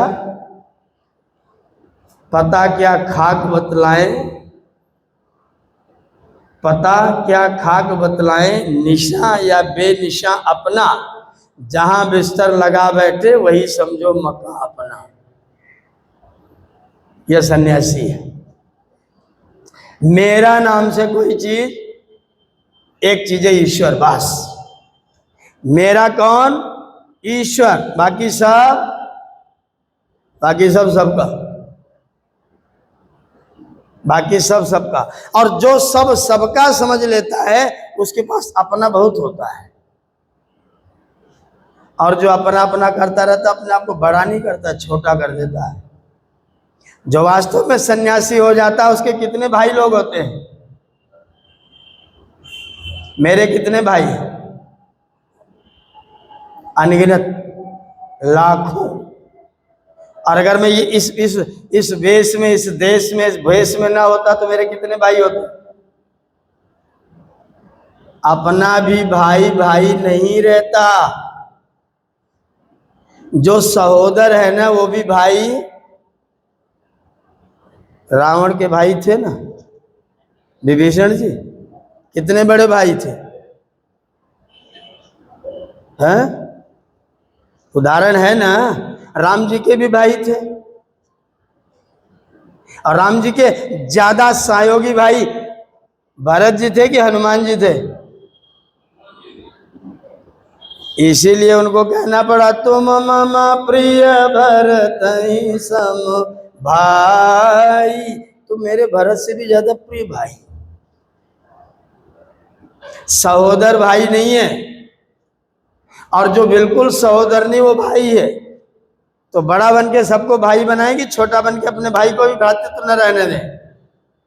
जो लोग बड़े बन करके दूसरों को भाई नहीं बनाते उनके अपने भाई भी भाई।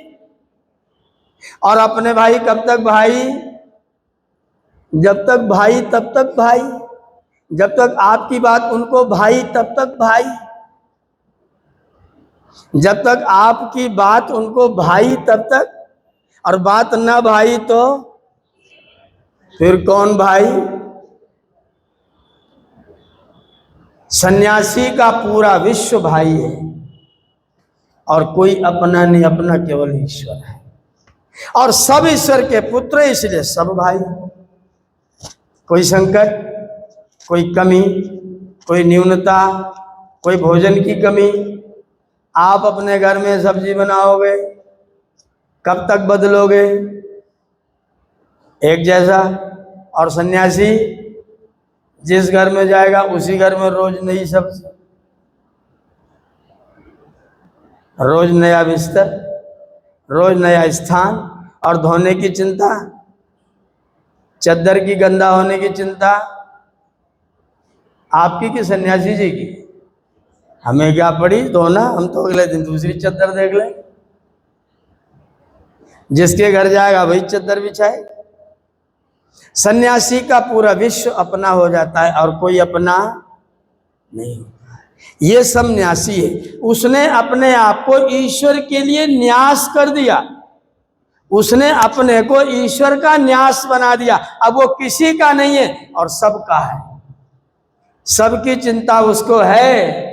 और उसकी चिंता किसको है? ईश्वर को है। ये आनंद का विषय है। वित्त नहीं चाहिए, पुत्र नहीं चाहिए, लोक नहीं चाहिए, केवल ईश्वर चाहिए। और ईश्वर है तो सब कुछ है, और ईश्वर नहीं है तो अगर हमने ईश्वर को छोड़ दिया, बाकी सब कुछ प्राप्त कर लिया तो कुछ है? दुनिया में उस चीज का नाम बताओ जो छूटता ना हो। उस चीज का नाम बताओ जो छूटता ना हो। चीज का नाम बताओ जो छूटता ना हो। इस ब्रह्मांड में कोई ऐसी चीज नहीं जो छूटती ना हो। आपका प्राण छूटेगा, आपकी बुद्धि छूटेगी, आपका मन छूटेगा, आपका शरीर छूटेगा, सब कुछ छूटेगा, एक ही चीज रहे। लोगों ने कहा कर्म नहीं छूटता, वो भी छूटता है। मुक्तावस्था में कर्म शेष रहता है, वो भी छूटता है। एक ही तत्व है, उसमें चीज नहीं कह रहा हूं, तत्व कह रहा हूं, उसका नाम ईश्वर है, जो कभी भी आपका साथ छोड़ता तो किसको पकड़ा जाए? सन्यासी दुनिया का न्यासी नहीं बनता, सन्यासी ईश्वर का न्यासी बन जाता है। इसलिए उसको पकड़ता है जिसको कोई छोड़ नहीं सकता और जो कभी हमको छोड़ नहीं सकता। बाकी लोग दुनिया को पकड़ते हैं और दुनिया उनको रोज छोड़ती है। ये जीवन का चरम लक्ष्य है। हम ईश्वर को पकड़े, बाकी पूरी दुनिया आपके पीछे पीछे, और ईश्वर को छोड़ दिया तो बाकी दुनिया तो हर हाल में छोड़नी है। नानि भूमौ पशवश्च गोष्ठे नारी गृहद्वारी सखा श्मशाने देहश्चितायां परलोक मार्गे कर्मानुगो गच्छति जीव एका। धन धरा के बीच में सारा धरा रह जाएगा, पशु भी बंधे रह जाएंगे जब कूच का दिन आएगा। नारी घर के द्वार तक ही साथ देगी लोक में, और मित्रगण मरघट के आगे मुंह नहीं दिखलाएगा। मित्रगण छाती पर मोटी लकड़ी रख के आएगा, मित्रगण छाती पर मोटी लकड़ी रख के आएगा।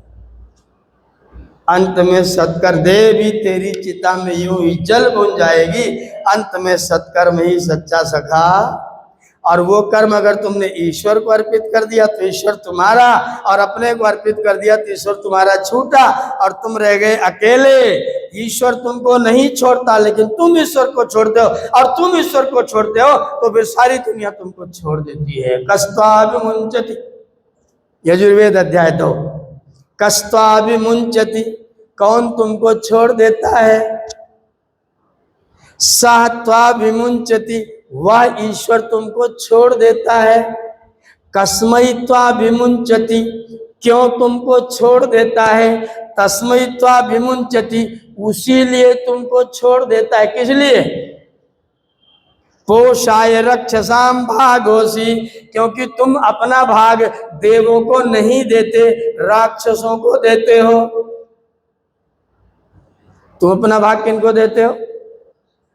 राक्षसों को कि देवों को? जो अग्निहोत्र नहीं करते अपना भाग किसको देते? जो व्यायाम नहीं करते, जिनका पाचन तंत्र ठीक नहीं है, अपना भाग किनको देते हैं? भोजन को पेट में बैठ करके कीड़े खाते हैं और आपको भोजन का रस लेने नहीं देते, और धीरे धीरे आपको पी लिया हो जाता है। पी लिया, कीड़ों ने आपका सारा रस पी लिया, आपको हो गया पी लिया।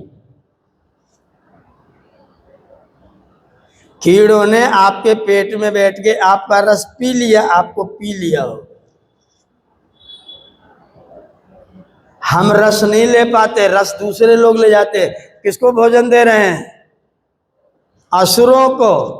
देवों को भोजन, अगर आपका भोजन बढ़िया पच रहा है तो भोजन किसको मिल रहा है? अग्नि को। और अग्नि मंद है तो भोजन किसको मिल रहा है? आप खा रहे हैं लेकिन चोरी का खा रहे हैं तो भोजन किसको दे रहे हैं? और चोर की प्रशंसा कर रहे हैं तो भोजन किसको दे रहे हैं? और गलत कर्म कर रहे हो, गलत कर्म का साथ दे रहे हो तो भोजन किसको दे रहे हैं?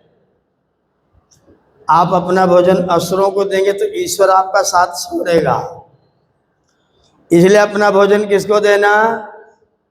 सवेरे सवेरे उठ करके अपने जीवन को ही ईश्वर को दे देना। प्रातरग्निम प्रातरिंद्रम हवामहे, हे भगवान हम जगते जगते तुमको ही पुकारते हैं और हमारे पास दूसरा कोई काम। प्रातरग्निम प्रातरिंद्रम हवामहे, प्रातर मित्रा वरुणा प्रातरश्विना, प्रातर भगम पूषणम ब्रह्मणस्पतिम प्रातः सोममुत रुद्रम। इतने सारे नाम लेके मैं तो बस तुमको ही पुकारता हूं। और जो तुमने जो आपने मुझको दिया है, जो आपने मुझको दिया है धन संपदा, उसका मैं क्या करता हूं? बोले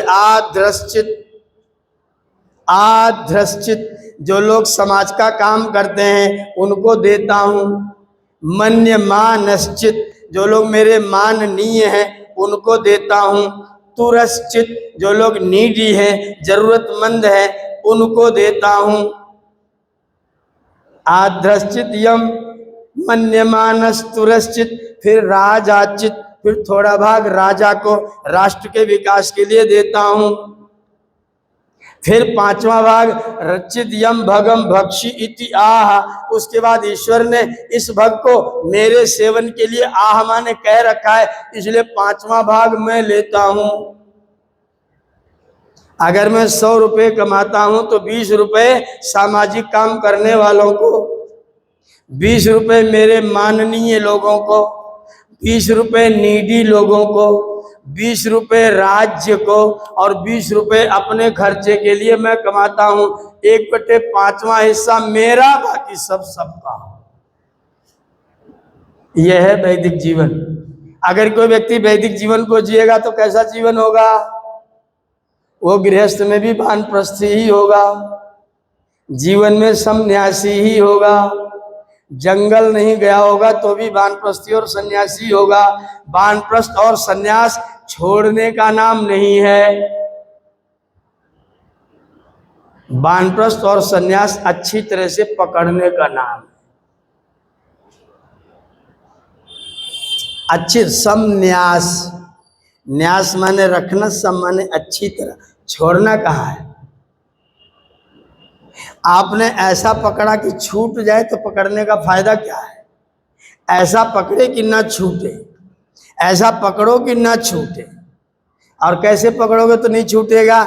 जब सत्य व्यवहार के साथ पकड़ोगे तो, जब मधुर व्यवहार के साथ पकड़ोगे तो नहीं छूटेगा। और व्यवहार कड़वा है, झूठा है, छल कपट फरेब है तो कितने दिन रहेगा? एक दिन जरूर छूटेगा। संन्यास माने पकड़ना, वानप्रस्थ माने वन में रहने लग जाना। और वन का मतलब जंगल नहीं, वन का मतलब ईश्वर। अपने क्रियाओं को ईश्वर के प्रति समर्पित करके रहना। हमारा जीवन ईश्वर अर्पित हो, मैं कुछ कर सकूं ईश्वर के लिए समर्पित होकर के, मैं समिधा बन जाऊं और अपने को समिधा बना करके ईश्वरीय कार्यों में अपने आप को समर्पित कर दूं। लोगों ने कहा सब छूट जाएगा तो बड़ा नुकसान होगा। छूट जाएगा तो नुकसान होगा। मैंने कहा मैंने तो करके देखा, कोई नुकसान हुआ नहीं। मेरा कुछ छूटा क्या? अपने पास कुछ नहीं, फिर भी सब कुछ। अपना कहने को कुछ नहीं, बाकी सब कुछ अपना। मोह कुछ नहीं, मोह किसी वस्तु के साथ में कुछ नहीं। और सब अपने आप कोई क्रिया हो रही है। कौन करवाता है? ईश्वर। ईश्वर ही क्रिया करवाता है। आप चाहे मानो चाहे न मानो तो भी ईश्वर करवाता है। करवाता वही है। अगर तुम मान लोगे सकारात्मक रहोगे, नहीं मानोगे नकारात्मक रहोगे। और नकारात्मकता अगर आएगी तो नुकसान किसका होगा? एक व्यक्ति यज्ञ कर रहा है, आप इधर से जा रहे हैं, आपने कहा बहुत अच्छा व्यक्ति, इतना पवित्र कार्य कर रहा है, मुस्कुरा के चले गए। दूसरा व्यक्ति उधर से ही गया, पागल है, घी फूंक रहा है। तीसरा व्यक्ति आया, इसके निठल्ले के पास कोई काम नहीं होगा, सवेरे सवेरे समय बर्बाद कर रहा है। चौथा व्यक्ति आया, कुछ कर रहा होगा पता नहीं। जो 3 व्यक्ति लास्ट वाले थे उनको यज्ञ का कोई फायदा मिलेगा? और जिन्होंने सकारात्मक भाव कर दिया उसका क्या होगा? अपनी उस सकारात्मकता, ध्यान दीजिएगा, अपने उस सकारात्मक भाव रखने के कारण ईश्वर की व्यवस्था से उसकी सूची में यज्ञ करने वालों का नाम शामिल रहेगा।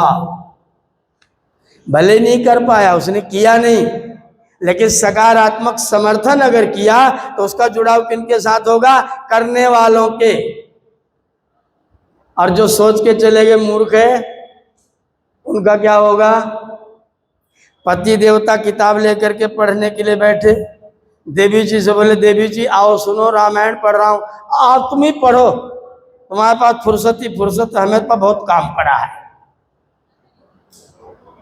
अंदर पैर पटकती अंदर चली गई। अंदर जाके पोते ने पूछा दादी जी दादाजी क्या कर रहे हैं, और जाके देख ले झक मार रहे हैं और क्या कर रहे हैं। दादाजी पढ़ रहे रामायण और दादी जी के लिए क्या कर रहे हैं।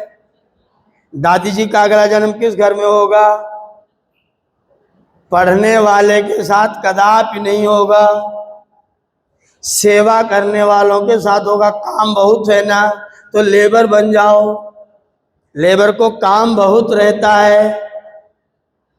मिस्त्री बनने का अवसर कैसे मिलेगा, तुमको तो काम दिख रहा है ना, स्वाध्याय तो झक मारना हो रहा है ना, तुमको किनका साथ मिलेगा, साथ किनका चाहिए, पढ़ने वालों का कि झक मारने वालों का। जो जान दीजिए जो आपको चाहिए उसके प्रति सदैव सकारात्मक रहिए, जो आपको चाहिए उसके प्रति आप सदैव कर ना पाओ कोई बात नहीं। हम सत्संग में नहीं आ पाए कोई संकट नहीं है, कोई संकट नहीं है, लेकिन कार्ड देने वालों को अगर आपने डांट दिया तो फिर आपने अपना सत्यानाश कर, आपने अपना काम बिगाड़ लिया। आपको अगला जन्म ऐसे लोगों का मिलेगा जिनको कभी सत्संग करने का अवसर प्राप्त नहीं होता। अगर आप सकारात्मक रहे, व्यस्तता नहीं आ पाए, कोई बहुत अच्छा काम है क्या बताएं, हम तो बिजी आ नहीं पाएंगे, क्षमा चाहते, मेरी ओर से 1100 रुपये ले लो, सहायता में लगा देना। अब उन्होंने अपने सत्संग के संस्कार बना डाले, उनको परमात्मा ऐसे लोगों से जरूर मिलाएगा जो लोग सत्संग करते और कराते हैं। और जिन्होंने तुमको तो हर साल 6 काम करते हो, तुम्हारे साथ कितने दिन आए, आज समझ जब देखो तब का महर्षि महिमा मनाएंगे, उधर फिर नया वर्ष मनाएंगे, फिर उधर वो विवेक सप्ताह मनाएंगे, फिर उधर वार्षिक उत्सव मनाएंगे। कितने बार तुम्हारा कितना चंदा तुमको दे भाई। आप अगर 100 रुपया चुपचाप दे करके प्रसन्न हो गए होते, आपको 5 कार्यक्रम में 100 रुपया 5 बार दो ना।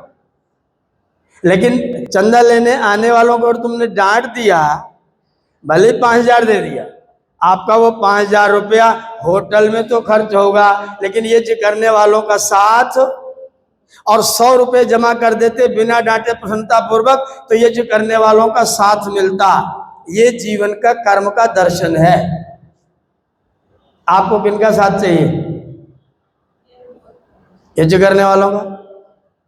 जो कर्म आपके कल्याण के कर्म है, उन कर्मों के प्रति कभी भी नकारात्मक नहीं रहना। आपको अच्छा ना लगे तो भी नकारात्मक मत रहे। सकारात्मक सहायता तुम चाहे ना कर पाओ, भले ही 10 रुपया दे पाओ, भाई मेरी ओर से इतना ले लो, मेरी सामर्थ्य इतनी है।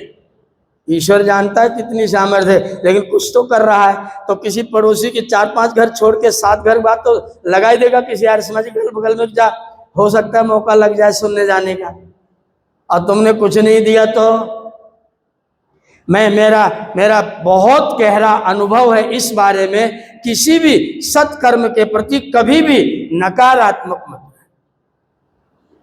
सकारात्मकता संन्यास है, नकारात्मकता सत्यानाश है। किधर जाना है, सकारात्मकता संन्यास है, नकारात्मकता सत्यानाश है। किधर जाना है, न जीवन के प्रति, न ज्ञान के प्रति, न सत्संग के प्रति, न यज्ञ के प्रति। अगर आपने नकारात्मकता रखी, आप अपना बहुत कल्याण करेंगे। न कर पाए लेकिन सकारात्मकता रखी तो फिर आपका संन्यास की ओर जाने का रास्ता बनेगा। आपने मेरी बात ध्यानपूर्वक सुनी, आपका बहुत बहुत धन्यवाद करते हुए आज के लिए आप सबका धन्यवाद के साथ अपनी वाणी को विरमित करते हैं। ओम शांति।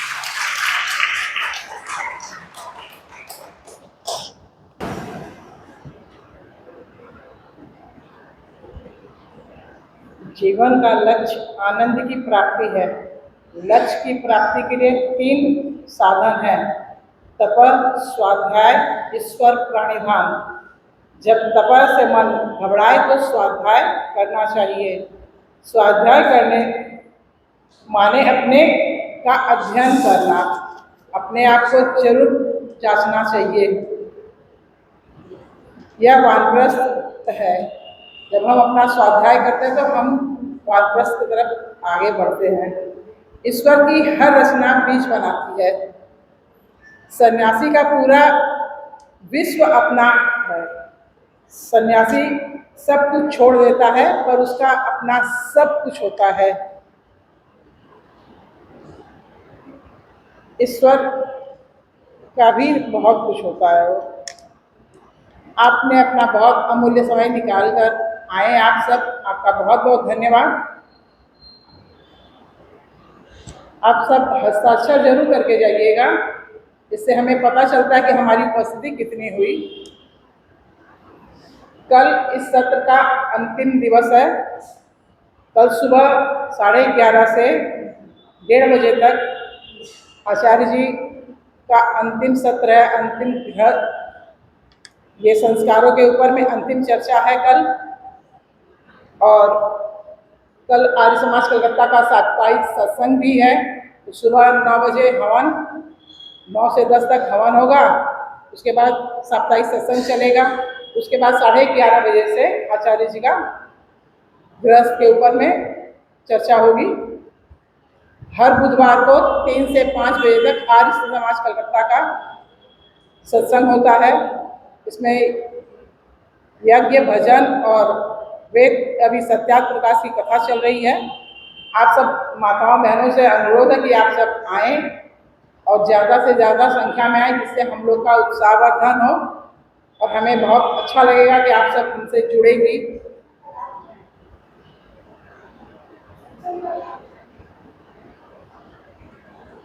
आप सब आएँ और सत्संग का लाभ तो उठाएंगे, जब आएंगे तो लाभ जरूर उठाएंगे। अब शांति पाठ के साथ इस सत्र को विराम करते हैं। ओम शांति अंतरिक्षं शांति पृथ्वी शांति आपः शांति ओषधयः शांति वनस्पतयः शांतिर्विश्वे देवाः शांति ब्रह्म शांति सर्वं शांति शांतिरेव शांति सर्वं शांतिरेधि। ओम शांति शांति शांति। जो बोले सो अभय। वैदिक धर्म की जय हो। जगत गुरु महर्षि दयानंद सरस्वती की जय हो। गुरुवर विजयानंद की जय हो। मर्यादा पुरुषोत्तम श्री रामचंद्र की जय हो। जनक जननी माता सीता की जय हो। आर्य समाज अमर रहे। वेद की ज्योति जलती रहे। ओम का झंडा ऊंचा रहे। गृणवंतो विश्वमान्यम। वैदिक ध्वनि।